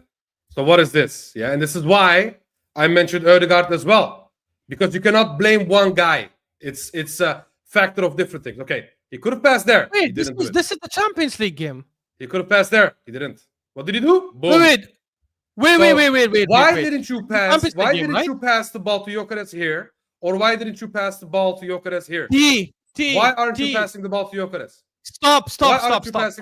I saw that video, and fair enough, I agree with that. But you're using to pick one example. I promise you, I can make it my life's mission. I can make it my life's mission. I can go home tomorrow. I'll do nothing this weekend except pull up clips of when Gyökeres did not make the run when the passes were about to come. I've seen it. So I'm telling you, when you're watching the games, and I saw it against Wolves, I saw it against Everton, I saw it against, what's his name, the last team we played against when he came off the bench, Crystal Palace, where he started actually, not came off, sorry. I'm telling you, bro. No, he didn't start. He came off the bench. In those games, I'm telling you, man. Oh, maybe did he come off the bench against Palace? No, he didn't. Was it Everton? Yeah, it was Everton. Sorry. I'm telling you, there were times in those games when I'm looking at us attack, and he was just jogging slowly, waiting to make the right run, which he never even did. And I'm not even trying to be harsh on him. You know how much I like him. You know how much I scream for him. And I'm even saying I believe he can turn it around. but he Okay. has been crap. He has been crap. Bro, that And- long and throw I'm that gonna tell Raya you gave this. him against Everton, he got bodied by a fullback. Not Okay. even the centre backs. By a I fullback, agree. he got bodied, bro. I agree. I do believe that he can sometimes do stupid stuff. I agree with that, yeah.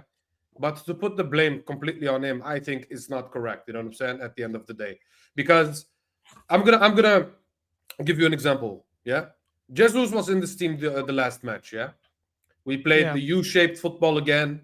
Jesus was connecting well with the players around him, but the box was empty. The box had no striker in it. You know what I'm saying? No one was there in the box to receive the ball at the end of the day. Which game? You know, the last game that we played with Jesus. Palace. The Palace Palace? game. Yeah. That's not true. How did Jesus get his header then? How did Jesus get his one-on-one? Okay, you can get the odd header here and there, but most of the time when Jesus was helping the others on the wing, there was nobody in the box. That's what I'm trying to say. You know what I'm saying? We need to adapt this team in a way that we need to change the way we play as well. You know, it's not completely on Gyökeres, because if we played into his strengths, he would have done way better. But we ask him to play like how Jesus plays, and that's not the way he plays. You know what I'm saying? That's wrong. At the end of the day, if you buy an out-and-out striker who is here to purely score goals and you create minimum chances for him, you know what I'm saying? You want him to facilitate others. You want him to drop deep. You want him to do things that he normally doesn't do. At the end of the day, you are going to get a worse performance out of him, yeah, than what you normally would get, you know? I do believe that Arteta can do him also some favors. So for me, it's not completely on Gyökeres. Yes, you can put some blame on Gyökeres, obviously, because at some point when a striker doesn't score goals, he's going to get desperate. He's going to do stupid things. He's going to force stuff. He's going to do rash stuff. You know what I'm saying? That's normal. When a striker gets frustrated when he doesn't score for a long time, he's going to do that. That's any striker. You know what I'm saying? That's not only onto him, that's any striker. You know what I'm saying? Especially if you're an out-and-out striker who's purely scoring goals.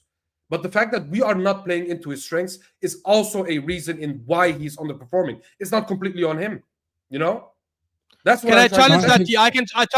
T? I can challenge that very easily. Yeah, For of starters, the Palace game that you're talking about, Jesus had one header that was saved by Benitez, another header that he headed just out wide, and another counter-attacking chance where he got into the box, got the chance, and took a nice curling shot which Benitez saved with his fingertips. So that already proves to you that even though Jesus drops deep and does that, he still got into positions to score. Moreno, same thing. When Moreno plays up top for us, as much as we don't like him playing there, and we all have said, oh, we need to, like, obviously we're in a desperate position, we have to play him there, but the reason he scores and the reason we say he's the best finisher in the team is because he gets into positions to score, even though his natural tendency a lot of times is to come in deep.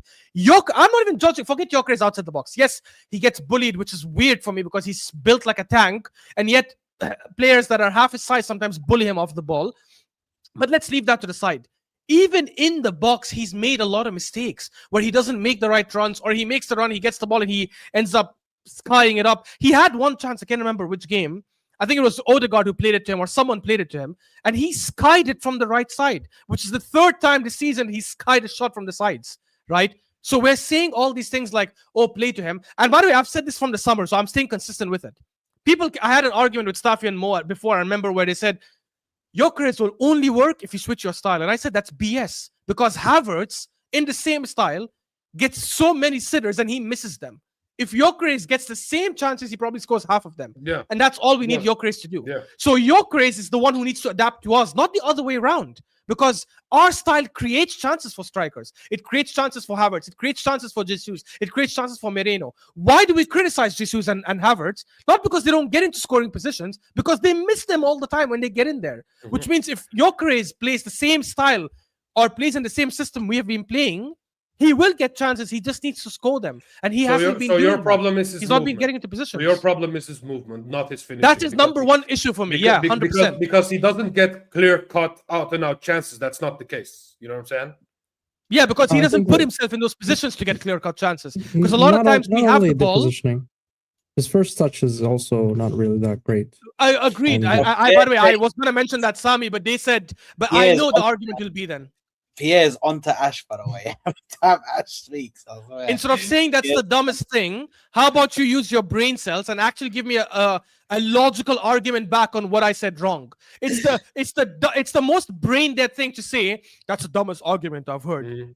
I don't think the comments has a restriction on how much you can send. You can comment back and say Ash, what do you think is wrong about my argument. Yeah, By the way, I Sammy, think- before you go, I knew that Arteta was going to do this. By the way, he was not going to play into this guy's strengths. He was going to turn this. He was going to turn the fence onto this guy and do the whole Havertz revisionism thing. The things I read about Havertz in this last few days, last week or so, you know what I'm saying? About, Havertz is going to return. He's going to be the striker that we actually need. You know what I'm saying? Forgetting the fact that Havertz was one of the reasons that we didn't win the league in the first place because he cannot finish simple chances. You know what I'm saying? The Havertz revisionism, it's been insane to me.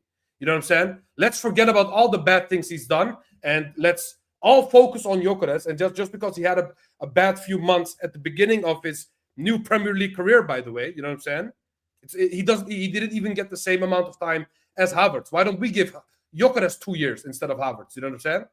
People need to give the same energy to everyone, bro. What? Because this Havertz, no, not you guys, but a lot of people online have been doing Havertz revisionism, and for me, it's disgusting. At the end of the day, you know what I'm saying? Listen, I think. Go on, Sammy. I'm going to give my take on. No, I just want to. On a quick note, I just want to say both of you guys are right, and I think for me it was 80% on the manager or 90%, and the rest is on him. But now I'm sitting on 64 or even 50-50 between Gyökeres and Arteta. We do need to change our gameplay, Ash. That's something you have to adapt to a striker instead of a false nine. And since I don't remember the last time these players played with an all in all number 9, we haven't really played with a number 9 in a long time. I mean, Odegaard, Martinelli, Saka, these players haven't really played with a striker since they been together here at Arsenal. So they need to adapt to a person who is a number 9, who is making a lot of runs, and he used to make a lot of runs. They didn't pass to him, and eventually maybe him. I would say deep inside saying, "Why the hell should I make that run? They're not gonna pass it to me anyways." I mean, I don't think that's the way he thinks, but I think the behavior is telling me that's the way his I would say his subconscious is working, that he's kind of fed up with that shit. And yes, his first touch is not really elite, so that kind of really makes him look bad even when he has the chances. And but he is right at a certain point. He hasn't really gotten that many chances that you can sit here and say, oh, he missed a lot of sitters and all of that stuff. So we haven't really given him that platform to give him that kind of criticism that he's been missing a lot. Yeah. But it's somewhere in between. I mean, Ash is also right in a sense that he needs to put himself in a position where he can get that chance. So it's kind of in between 50-50 between Gyökeres and also Arteta's tactic to really get the best out of him. And we're not been able to do that. And the reason why we are saying the Havertz talks and Jesus, and they fit better the system. I mean, obviously a false 9 fits the system better than a striker, and that's where Arteta needs to tweak the system somehow to play with a number 9. I mean, somehow allow Gyökeres to get a lot of more chances than we normally have, because if you look at Arsenal Football Club for the last couple of years, we really don't have a prolific goal scorer. We always split the goals between the players. You see double digits a lot across the team, and not a single player that is like in Haaland, for instance, for City, and that's also on Arteta, not able to utilize Gyökeres. But I hear both arguments in my opinion. Guys, and I I'm think telling it's you, 50-50. watch tomorrow when you guys watch the game. Yeah, if Gyökeres starts, just keep an eye on him when we have the ball, how he runs and where he moves. Bro, And I promise you, I have my eyes on him because I'm his lawyer. What you mean, bro? Of course, I'm going to defend him. bro, I remember when Henry also criticized some of the runs he makes, by the way. Like, remember the Champions League game against Bilbao when he criticized it? He's like, the fact that sometimes he gets the ball out in the flank and he doesn't even make the proper run in. This is the greatest striker in the Premier League history. He's also criticized I remember that. the fact that Gyökeres doesn't make those runs sometimes. So you guys are saying this, but I promise you, see sometimes when he's supposed to make a run, or when we're attacking from the wings, he's supposed to attack the box and he doesn't. Ashraf, you're acting like I said, oh, he doesn't do anything wrong. I said he does some things wrong. He has this stupid tendencies sometimes and makes the wrong choice. I agree with that. You know what I'm saying? But we also don't do him any favors, is what I'm trying to say. The blame but is that's what shared. I disagree with you. I think majority of the things that are going wrong with him are because of him. That's where you and I disagree. I think if he plays the same way Havertz and all do, because he's a better finisher than them, he will score goals. Because when he gets into those positions that Moreno gets in, and Jesus and Havertz, because he's a better striker and better finisher, based on what we have seen, he will score. He doesn't get into those positions because he doesn't put himself in those positions to get to those positions and score goals, in my opinion. Yeah. There's a reason why Jesus and all miss chances and we criticize them, but we don't say that about Gyökeres, because Jesus gets there at least. But because he's a shitty finisher, he ends up hitting it out wide, or the keeper just makes a very good save. We don't see that enough. I just think our system is just so molded in a way that Ødegaard finds the wingers first before he finds the striker. You know what I'm saying? He always passes the ball wide, whether it's to Saka, whether it's to Martinelli. It doesn't matter at the end of the day. Like the clip I showed you is just an example of a lot of positions that Ødegaard goes in. He doesn't do the risky pass. He passes the ball sideways, and this is pre-Gyökeres. You know what I'm saying? This is a criticism that we had for Ødegaard since last year. Ashraf, you know what I'm saying? I can debunk that with another player that T likes. What happened when Ødegaard was out for all that period and Eze was playing in the 10? Why wasn't Gyökeres being found? Why wasn't Gyökeres found? Okay, so Eze first of all has assisted more goals for Gyökeres than Ødegaard has. Okay, that's one. Yeah, one assist. Second of all, is that one assist? Yeah, but that's still more than Ødegaard. You know what I mean? Still more than Ødegaard. Shameless guy. Hey, factually right. You know. Actually, Come I am on, right. man. He's not wrong, still bro. right. You're I'm factually still right, obviously, but it's one that it's so irrelevant. You don't take one as a measuring stick. It's irrelevant, bro. This guy is so shameless. He's like, I remember before. You don't account to the fact that I also believe Eze needs to do better this season. It's not only Ødegaard, because Saad specifically, because Ødegaard is one of his favorites, he thinks that when I criticize Ødegaard, that I am purely having an agenda on him. I cost Trossard, my favorite player, you know what I'm saying, at Arsenal for years. You know what I'm saying? I cost Eze. I said he disappears consistently and he only shows up in moments. We need him to be consistent. You know what I'm saying? You know, I criticize Merino. The most. I know you do, T, but you're not doing that with Gyökeres now. By the way, look at his goals that he scored for us so far. Yeah, look at the goals. Why I'm not doing that, because a lot of frauds. When I was calling out Havertz for how shit he was for this team, people told me to give him time. People told me to say, but T, we're not like them. A hurt little puppy. Yeah, but those are idiots. We're not them. We can. You know what I'm saying? T, the difference between you and I, the difference between us and those other idiots you're referring to, is that we can criticize the player while still saying we'll give him time, but we're going to criticize you now. We don't need to do this agendas thing. If you look at Gyökeres' goals this season, the first goal he scored was amazing. When he got the ball from the left, he went past two players and scored. Fair enough. The second was a penalty. That's his expertise. Amazing. The third goal was actually quite good because he made the right run and then Eze squared the ball to him and he finished it. The other goals he scored, they don't make me feel like, damn, look at his position. Like he scored one header against Atletico Madrid when Gabriel's headed it back in. He scored one very jammy goal against Madrid when it freaking deflected and went in. The goal he scored against Burnley also from a corner when the ball came there. But again, I'm okay with him scoring those corners and those headers. That's fine. That's also part of your goal catalog. But the one thing we were promised when we got him was an elite finisher who gets into those finishing positions. And he hasn't done that enough. If you guys are saying he hasn't been... There's no way you guys are saying Arsenal are not creating enough chances for the striker. That's mental.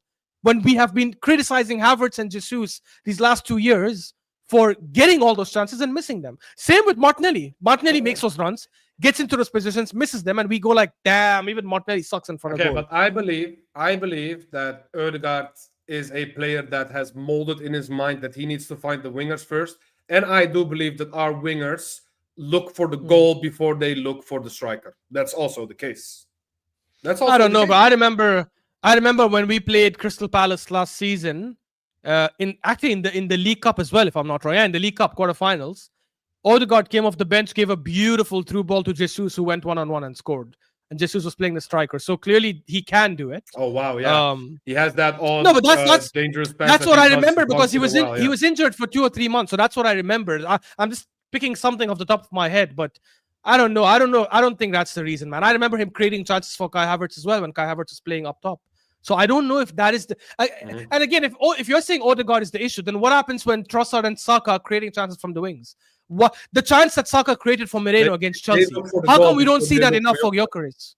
Saka is the most egotistical player in this team. You know that, yeah? He looks for the goal every time he gets the chance. Remember when he screwed up that chance? And the position after that, when he scored the goal, Gyökeres was wide open next to him. And what did he do? He shot the ball anyway, and the keeper touched it, and it still went into the goal. You know what I'm saying? You see what you're doing now? Yeah, I remember. You see what you just did? Listen, no. You're doing it. Our wingers are goal scorers first before they facilitate the striker. This is a fact. Nah, because we always had a facilitating striker, a striker that's normally plays as a false nine, like Havertz, for example, that drops deep and facilitates others. You know what I'm saying? It's because our wingers are used to score the goals. You know what I'm saying? That's just a fact. But that's not a fact, because how come then Saka created a chance for Moreno that Moreno headed the ball in against Chelsea? How did he do that? How did Saka create that chance for Jesus, which yes was an own goal, but it was aimed towards Jesus' header? How come Martinelli played that beautiful cross to Jesus and Jesus headed the ball and Benitez made that save? That's a lie. Our wingers do create chances for attack. Yes, when they're in scoring positions, they go to score, especially Saka. I agree with that. And I don't mind that because Saka is a fantastic goal scorer for a winger. Okay, but they do create chances. You're telling strikers, me, bro. Okay, this is not a analyze the type situation. I'm asking you, Ashraf, from the Koora pod, episode 61, Our wingers, are they facilitators first or are they goal scorers first? Just answer that question. I just need to know this. Do they look for the goal first or do they look for the striker? Wallahi, I think it depends on the position they're in. I think if they're in the box, they always look to score. I agree with that. And I don't mind that, as I said. When they're outside the box, I think they're always looking to create first, which is why Saka last season was known for cutting in and doing that cross inside the box, and he was getting a lot of assists from that, which is why he was leading the league. I'm not counting corners. I'm not counting corners or set pieces. No, not corners. I'm talking from open play. When Saka used to cut in and cross from open play, he was leading the league in assists last season, and we debunked that fact when people were saying, "Oh, but most of his assists were from set pieces. Only 2 were from corners. The others were all from open play." That's all a lie. Saka, when he's in the box, I agree, he looks to shoot. Fair enough. But when he's outside the box, which is majority of the time, he does look to create. He looks to put in a good cross. But that means you're outside of the box. You're isolated from the goal, But when you are in front of the goal and you can pass the ball, for example, instead of shooting the ball. For example, imagine you getting the possibility of getting a goal by passing the ball is 70%, and getting past the player and shooting it with your weak foot is 30%. Saka chooses the 30%, is what I'm trying to say, instead of passing the ball to Gyökeres, for example. You know what I'm saying? But honestly, I can't remember the last time Saka, maybe there was one incident, maybe. Outside that, I can't remember any other incident where Gyökeres was clear on goal and Saka chose to shoot instead. I really don't remember that. This is what I'm telling you. Watch these games and you will notice Gyökeres does not get into those positions enough. And that's my main criticism of him. Again, I'm not a hater. I really wish he changes that tomorrow. I back him. I will give him another whole season, not just a season, even next season. But the reality is, a lot of the decision-making he has had this season has unfortunately been poor. You're telling me you can't even get into scoring positions when Havertz could, and Jesus could, and Moreno could? At least, you know what? Fine. Don't get into the positions, like double the positions they have. At least get into the positions they were getting into. That's not so much to ask from a striker. And he hasn't been getting into those kind of positions that often. Like, we just haven't seen that, man. I'm telling you. There are a couple of times when he makes those runs. Also, how come... You remember we had an argument about his pace, and I showed a stat that actually shows... When was the last striker we had, Ash? When is the last striker we had, Ash? Abba. What do you mean last striker we had? Like Last last striker, last quality number. quality striker, you mean? Number 9, last number 9 we had in this squad. It was a starting. It was a starter. You know. I'm assuming you're talking about quality, which is obviously Aubameyang. But if you're talking about Quality 9-9, it's yeah, just a number then 9. Nketiah. No, I would say Nketiah probably. Eddie Nketiah. you consider Nketiah as a striker? Yes, he's a 9. That's where he plays. Yeah, but He's a traditional 9. He's not quality. But He's not an out of the box. He's not a starter, right? I asked him if he meant as a quality. He said any striker. No. I'm saying was a starter for Arsenal. He Number was a 9, starter for a little while, and then he obviously stopped becoming a starter. And Yeah, rightly because so. Jesus got injured. Shocker. You know what I'm saying? Yeah, I That's what agree. I'm I saying, I agree. mean- But funny thing is, even in Nketiah, when he was playing for us, like the goal he scored against United when we won 3-2, the positioning, the header he scored for the first goal, the positioning he had for the goal against Forest in the beginning of the season 2023-24, and Gyökeres is much better than Nketiah in every element of the game. No, So if what I'm trying to Nketiah can say, get into what I'm those trying to positions, say, why can't this Gyökeres? squad, So this squad is not used to playing with a striker. Isak is a shit player. Havertz is also a shit player. You know Of course not. What do you mean? What's the relevance? I don't what I'm understand. saying? It's not Arne Slot having inconsistencies with his system, but it's them. Yeah, it's purely their fault. No. Purely Stop. Isak's fault that he's not scoring. Yeah. It's Slot's what it is? system. It's Slot's system that they're crap this season. It's not Slot's system that Isak has been garbage this season because Ekitike, when he plays in the same system, scores goals. That proves my point. That means even in a shit system, you should at least be getting into positions to score. Which is what Ekitike does. You're telling me that when you have a quality player but the system doesn't suit them, they play That's bad? what I'm saying. T. That's why I'm asking. When is the T? This is why I'm asking. When is the last time we had a striker? When is the last time we played a striker? A real striker? Why is that? Okay, Sami, why is that relevant? Just before I answer your question, why is that relevant? Because the team is not used to playing with a striker, Ash. The last striker But we that's had was BS Aubameyang. because we create. What do you mean it's Okay, BS? so What do you mean it's BS? It's the truth. How does Kai Havertz score his goals? When they create chances for it, man, if you want to do this argument, I can say Marino's scoring as well goals. Our DM is scoring goals, man.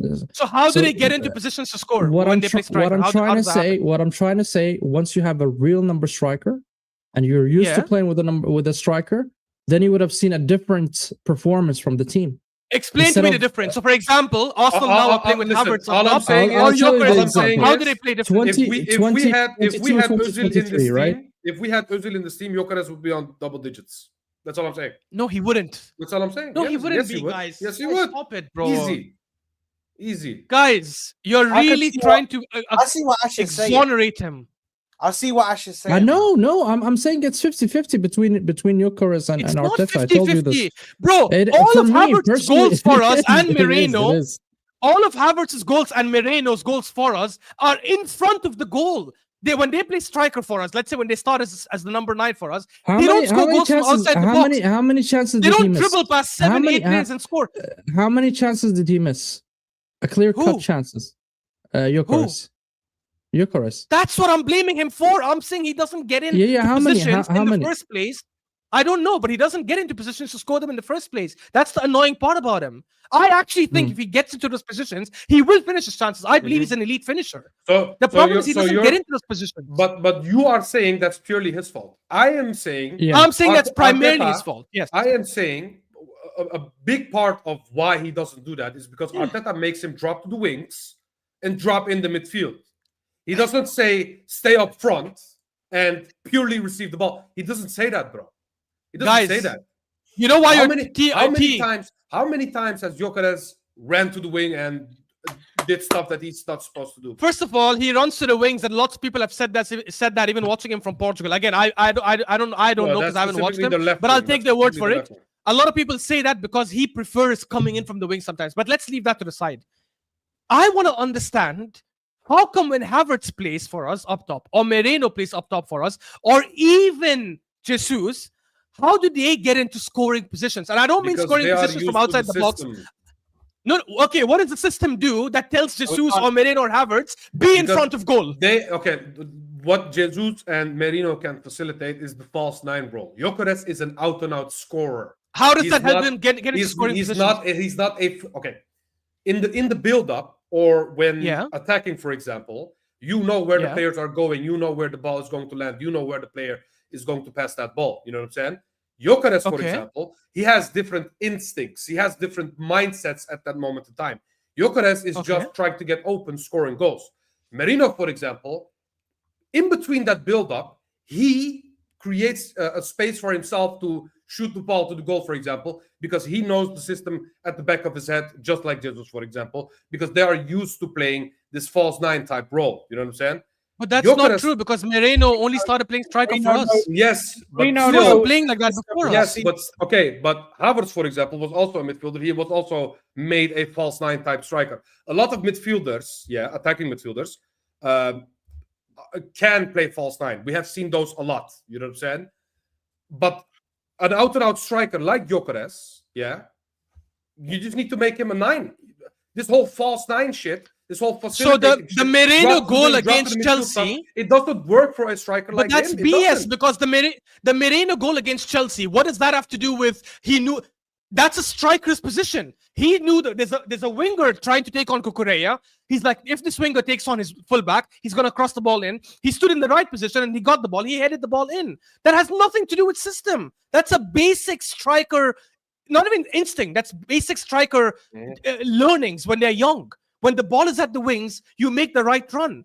That has nothing to do with our system. Our system doesn't do something complicated like where strikers cannot get chances.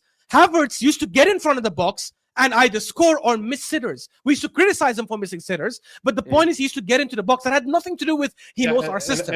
He's a striker. That's part of the problem. But like I said before, we are also not playing into his strengths. It's just that simple.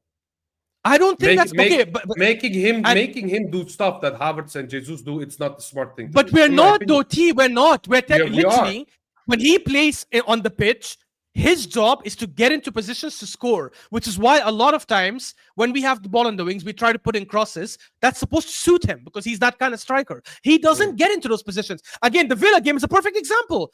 The Villa game was a cross from Saka. He was not in the right position. He messed it up. Trossard finished it.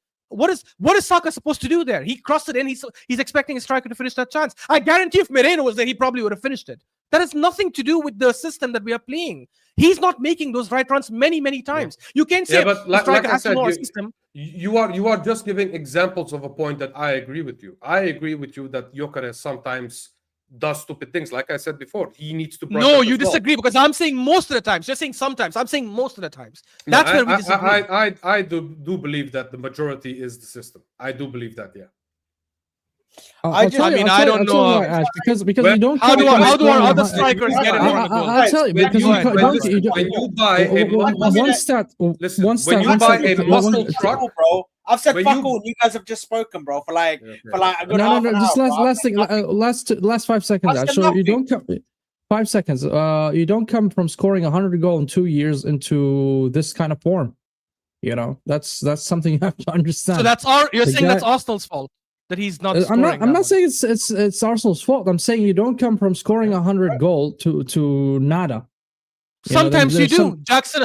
Sometimes you do. Speak to Jackson Martinez from the Portuguese league. Speak to Darwin Núñez from the Portuguese league. Speak to Jonas and all these guys.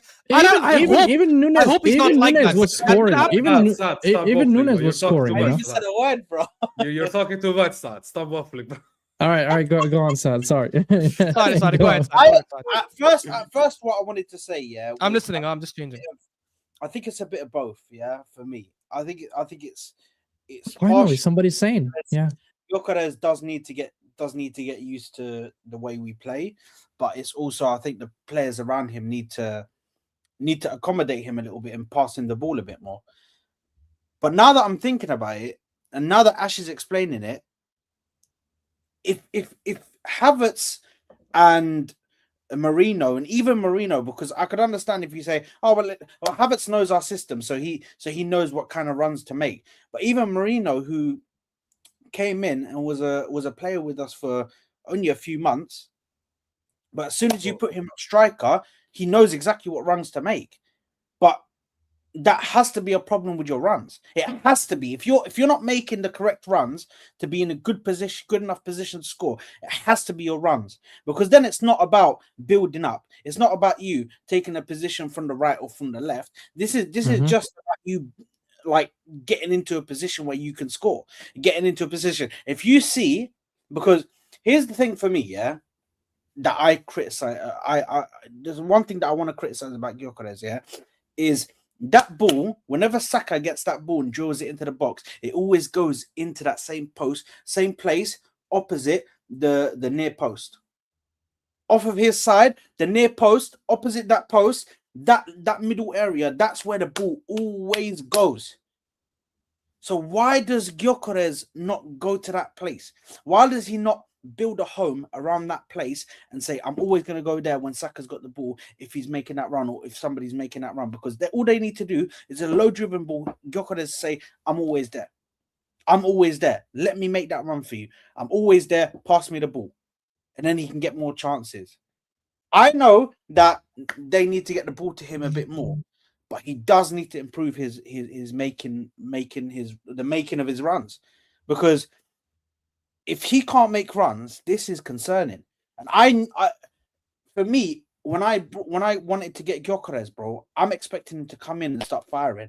I'm expecting a Haaland situation. I'll be real. Yeah, me too. That's what I expect. I expected a Haaland situation. So there's only but the difference between Haaland and Gyökeres is Pep actually built the system around Haaland, and we didn't. We put Gyökeres in and said, hey, you know, Havertz and Jesus, do the same thing. We know you're worse at it, but just do the same thing. You know what I'm saying? But regardless on whether the football is the same or not, because he didn't deviate that far away from his system, Pep. The Pep system still incorporated all of the passing, keeping the ball, the control. The only thing they probably incorporated was crossing the ball a bit more. That's the only thing that they really incorporated into their system, which we do. It was. Other stuff was still the same that they were doing in their system. So you're telling me you're telling me the system is the same as the system as when Aguero was here? Of course not, bro. Haaland is a way different player than they had. No, but they added crossing. And they changed the system to adapt to him. They added crossing. That's why they added it, because he is an aerial presence, and the guy's 6'9", and he's a giant. Pep had this style where he made his wingers score, like Sterling, for example. You know what I'm saying? Sterling scored a lot of goals for Man City because the system around that time was revolved around their wingers scoring goals. Now they have an out-and-out striker, and he tweaks the system to the point that Haaland is the final destination where the ball goes, and he scores the goals. You know what I'm saying? It's just that simple. We didn't do that. We did not do that. That's what I'm trying to say. Because you guys want to say majority is on Gyökeres. Bro, you can have the majority if you want. I do not care. The problem is that there is still a system issue. You know what I'm saying? It's not only the player. How can a 100-goal striker suddenly become crap? It's impossible. Yeah, it's impossible. Nobody said he's crap. People are saying he's not adapting to how again, guys, we don't create chances by playing musical chairs and then play a through ball. The way we create chances is very normal for a top club. And by the way, if he is that good of a striker and he was begging to join Arsenal, which is amazing, you're telling me you couldn't study the way we play and the way we build up and adapt to that. That means you're not that good of a striker. That means you can only play in one system. That's it. You cannot play in any other system. How does that make sense? And by the way, it could also be that he's another striker in the long chain of strikers that have come from the Portuguese league and flopped. I hope that's not the case. I don't believe that's the case yet. I just think he's found it hard to adapt, and that is on him. He has to adapt. He's come to a new country, a new league, a much better club, a much better creating club than the club he was playing for before. He has to know he has to up his game. Haaland came and upped his game. This guy didn't. He came so far and he hasn't upped his game yet. Will he do it later? I believe he will. Hopefully he will. But so far he hasn't done that. All I'm saying is if you replace Haaland with Gyökeres would also score a lot of goals. That's what I'm saying. I think if you put I guarantee you, if you put Haaland in this Arsenal team, he would have 15 goals. No, the way they play, they create way more chances for the striker than we do. You know what I'm saying? Haaland would get less goals at Arsenal at this moment in time. And he would still have more than 10 Premier League goals for Arsenal. Yes, I agree he'll have less goals, but he would still have more than 10 Premier League goals But because he would. But that's because Haaland is just a better striker. That's a given. You know what I'm saying? Yes, That's because a he given. makes the right movements as well. The thing is, I don't even know if Gyökeres in front of goal is better than Haaland or not. I don't know that because I haven't seen it. Whereas Haaland, at least he will get into positions where now I can see, is he that good or not? I haven't seen that from Gyökeres. I wish I could be sitting here saying Gyökeres is missing sitters, which means Gyökeres just needs to work on his finishing, which will happen. He just needs confidence. He's not even getting into positions to score, which is scary. And that's what I'm saying he needs to work on. That's all. The thing is, my criticism for Gyökeres is he tries to wrestle too much with the defenders. I believe he has some tendencies where he just doesn't do himself any favors as well. He gets into positions where he's just not very comfortable, or he loses the ball, for example. You know what I'm saying? I do have criticism for Gyökeres, and yes, I do believe that he needs to adapt to the league because obviously you go 5 levels up when you go to the Premier League from the Portuguese league. It's a fact that I do understand. And that's not my that's not the things that I defend. I do believe that he needs to adapt as well, obviously. But to say that we don't do him any favors, for me, it's not a wild thing to say. Because the thing about our offense this season is people criticize our offense. Why? You know what I'm saying? And you can say, oh, but we have the second most goals in the Premier League or the third most goals in the Premier League. I don't know how much we have. But the thing that people criticize this season of Arsenal Football Club is our offense, yeah? Not our defense. They say their defensive is creativity, is to be exact, not only... Yeah, the chance creativity, our offense. If there is something wrong with your offense, yeah, your striker is not scoring goals, you don't create chances as much as you want to create, you know what I'm saying, at the end of the day, that means that what you're saying with Gyökeres can be true, but there's also an overarching problem with our offense. It's not only Gyökeres, it's also other players at this moment in time. We don't create enough chances offensively. Yes, you can say, oh, the last game, the first half, we shot like 20 times. Cool. But there are also a lot of games where we don't create as much. You know what I'm saying? Guys, and we have created the second most big chances in the league this season. This is what I mean. Second most. This is what I mean. But you can create 50 chances against Wolves. But the next game, when you play against the tougher opposition and you don't create those chances, the stat sheet will not catch that. You know what I'm saying? But the eye test so when we will, create those 50 chances against Wolves, let him score there then. No problem. Let him score there. Yeah. But he's not even scoring consistently in those games. By the way, I do agree that he, against Wolves, had a shit game. He should have had a better game. He played like crap against that Wolves team. You know what I'm saying? Guys, I'm sorry to interrupt, but United game is gonna start in 6 minutes. Should we do the prediction at least for that game? Oh yes. Sorry, let's quickly do the prediction before Ash, you at least that prediction, and then we can continue talking. You already put your prediction, yeah? I'm gonna put 2-1. No, I didn't put. What did T and Soul say? Sorry, I didn't type it in. I said 2-2.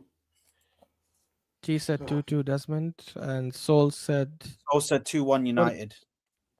Again, never predicted a big team to lose, bro. Never, he never does that, and then I don't know why he. Oh no, it's no. Lose. I'm actually gonna predict a Newcastle win this game. I'm gonna say 2-1. 2-1 Newcastle. Yeah, same. 2-1 Newcastle. They haven't got Bruno Fernandes, bro. That's gonna be disgusting. By the way, I'm gonna answer this exactly. Because there you have two false nines who are suit this specific system better than an out-and-out striker, and you have wingers that look for goals before assists. That's how we play. You haven't explained how it suits a false striker. You haven't explained why. What do we do different that works better for a false nine? We play a U-shaped attacking football, yeah? We pass the ball around. You have Jesus going to the right, Jesus going to the left, helping Martinelli, helping Saka, you know what I'm saying? Helping Ødegaard and whoever plays right 8 at that moment in time. That's not the way you want Gyökeres to play, because that's not what he's good at. Agreed. But then how come we end up putting Havertz or Jesus or Moreno in front of goal, putting the ball at their feet? How come we do that with them and we don't do that with Gyökeres? And that's why I criticized Gyökeres as well. I said he also needs to brush up on the way he plays as well. It's not like I'm saying he doesn't do anything wrong. Obviously, he does some stuff wrong. And this is one of those things that he does wrong. He needs to brush up as well. But to put majority on the blame on him, in my opinion, is just too... I don't know. It's just too tunnel vision. You just need to look at the big picture and the whole picture. You know what I'm saying? I do believe that there's an issue with our offense, and a big part is because of the system, bro. You know, that's what I feel. But Well, maybe listen- I'm in the minority, but that's how I feel. Listen, guys. Morocco's about to kick off in it, so we need to get this wrapped up, bro. Because like, Yeah, let's wrap it up. I've just seen the So I'm national. gonna have one on the anthem. screen and one here. Like, bro, listen. Right, let's just get the predictions going because we need to get out Oh, of here, bro. shit. Because my Okay. heart's about. Let's do it. Honestly, guys, no explanations, nothing. Let's do it quickly because I just need to switch this one. Who's playing Morocco again? Mali. Mali. You stressed, bro. You know what Nah, I'm No, saying? it doesn't matter. I It's like Morocco. watching- Okay, I guys, start- no time. Yalla, show the screen. Yeah, Yalla, Habibi. yalla. Yeah, I'm just gonna put my predictions as we go. Nottingham Forest and Man City. I'll say 1-2 City. Go ahead, guys. I'm gonna go. You know what? Nah, screw it. I'll say 1-1. I'm gonna go 1-1. 3-1 City. E. Who's this one? Nottingham Forest. I do believe this will be a cheeky little or 3-1 City. 3-1 City. Go on. Cool. Arsenal Brighton. I think we'll win 3-0. 2-1 Sad. to Brighton. To Arsenal. Not Brighton. What am I talking 2-0. about? Sick. Have some respect, Ash Ketchum. It's the big game. Oh, this is going to be 3-1. 3-1. Jokeres brace. Because we're doing it so Some- quickly, no time to like. It's just whatever your Yeah. instinct is right now. Yeah. Brentford Bournemouth. I think Brentford win this. I'll say 2-0. 2-0. 2-1 I'm Brentford. So, I'm gonna go 2-1 Brentford. T. Both are so shit, bro. You know? I do believe. Yeah. You're 2-1 Brentford as well, yeah. 2-1 Brentford. By the way, Saad, you're acting like Mali still has Kanute, bro. You know what I'm saying? 2-1 Yeah, but Everton. bro, listen. The thing is, yeah, I don't think he knows who Kanote is, bro. Konate. Frederick The Frederick Kanote. Not Kanute. Sevilla attacker, right? not Konate, yeah. The Sevilla striker, yeah. Oh, man. Ooh. I remember Burnley, when Danny Alves Everton. played there as well, you know what I'm saying, with him there. It's crazy. And Ramos before that. Yeah. Burnley, Everton. Everton 2-1. I think Everton win this 3-1. Mm. 2-1? Mm-hmm. Didn't Burnley win last game when we thought they were going to drop points? I'm they? gonna go. They 1-1. drew. Oh, they drew. Okay. I'm gonna go 1-1. Juan, huh?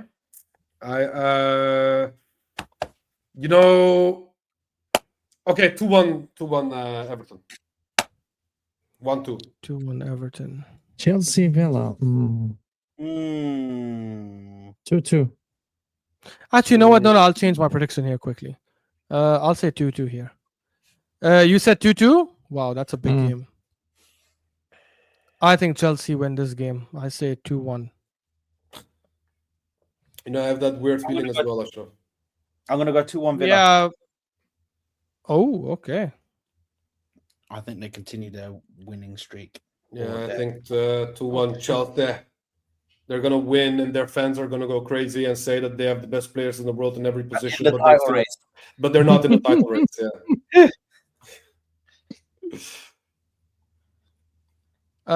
Sorry guys, 1 second. I'm just trying to put the Morocco game quickly. Right, he's kicked off, yeah. So Ash is like fully. Yeah, Right. ain't nobody got time for this. You're not gonna watch United go. Arsenal? I have it on the tab as well. United top. is Newcastle is gonna be on another screen, but the big screen is gonna have Morocco, bro. The big screen is the main game. Oh, Go no! ahead, sorry T. Oh, I forgot that they do not have Mbumo or Amat, bro. Why did I predict? Yeah, too late. Too late. I am so Too late. No, No Diallo, no Mbomo, no Bruno I Fernandes. forgot. Hold that. No I Bruno forgot, I Fernandes, forgot. nothing. Bro, Go Go ahead, T. Mount- What's your Mount- prediction Mount, for please Villa score and brace. Chelsea? Mount. I Mount. I said Mount. I need Mount to help me, but Sorry, what'd you say for Chelsea Villa? Not me 13? sitting here. I said 2-1 Chelsea. 2-1 Chelsea. Not me 2-1 sitting Chelsea. here Okay. getting But gassed. by the way, Wesley, I think it's because we don't have time, bro. You know what I'm saying? I'll say You know what I just 3-1 said, Liverpool against Wolves. You know what I just said? I said not me celebrating tea. Putting the wrong thing. 2-0 Liverpool. Guys, bro. Yeah, like, I'm like, as I if you need- can, I need more scores to go against you for me to Yeah, you capitalize. need- Yeah, by the you way, need to just go so to you the know where you are at, by the way, you're the only one still on double-digit points. The only one. The only one with double-digit points, bro. The only one. It's Hey, dark, listen, man. I was double-digit points away from second place. Now it's only 1 digit. I am coming. You know what I'm saying? Pause. Why for that? You're second place. Yeah, second place. Yeah, I agree. Why for that needs to be said. Hey, you know that Yuri Prochaska clip? Congratulations, I'm coming. Yeah, brother, yeah. Hello. Yalla Sati. What's this? 2-1 Liverpool. Liverpool Wolves. 2-1 Liverpool. Yeah, 3-1 Liverpool as well. Yeah, they will concede, but they will score a lot. 1-1. Sami says 1-1. West Ham Fulham. I'm gonna go 2-1. I think 2-2 here as well. He's saying 2-1 West Ham. T. 1-1. Cool. Sunderland leads. I think Sunderland take this, even with all their absentees. I'll say 2-0 Sunderland. I'm gonna go 2-1. Bro, Leeds absolutely smoked Crystal Palace last 2-0 game. Sunderland. They did. Crazy. You smoked them. Yeah, I go 2-0 as well. Bro, I predicted Leeds to win 3-1. That 90-11, the 101st minute they scored, 90 minutes and 11 stoppage time. That killed it for me. I actually had it bang on the money. Yeah. Bro, by the way, the amount of 3 points I had last week was crazy, by the way. I was on a roll last week. Yeah, you had 3. That's mad. You had 3. That's crazy. Come on, brother. We ain't got time for this. Yalla, I'm waiting for T. I said 2-0. I said 2-0. Oh. And Crystal Palace 2-1 Spurs. 2-1 Spurs. Oh. Spurs gonna win always Oh. away. Oh, Well, they did lose away last time, didn't they? Can't remember. Well, the They lost majority to I'm Forest saying. 3-0. 3-0. I think Palace. I'm gonna go I think Palace win. Palace. Yeah, 2-1 Palace. Actually, 2-1 no. Palace has been garbage at home, so I actually think draw. I'll say 2-1 1-1 draw. 2-1 2-1 Palace. Palace. 2-1 Palace. Oh my God! Free kick in a dangerous position. Come on, Brahim. Come Yalla, on, Brahim. Sorry, T. Yalla, You're saying? What minute? Huge واحد Crystal Palace. What minute are you on? I'm on 4 minutes and 47, 48, 49. Okay, so you're 50. probably gonna see it before me.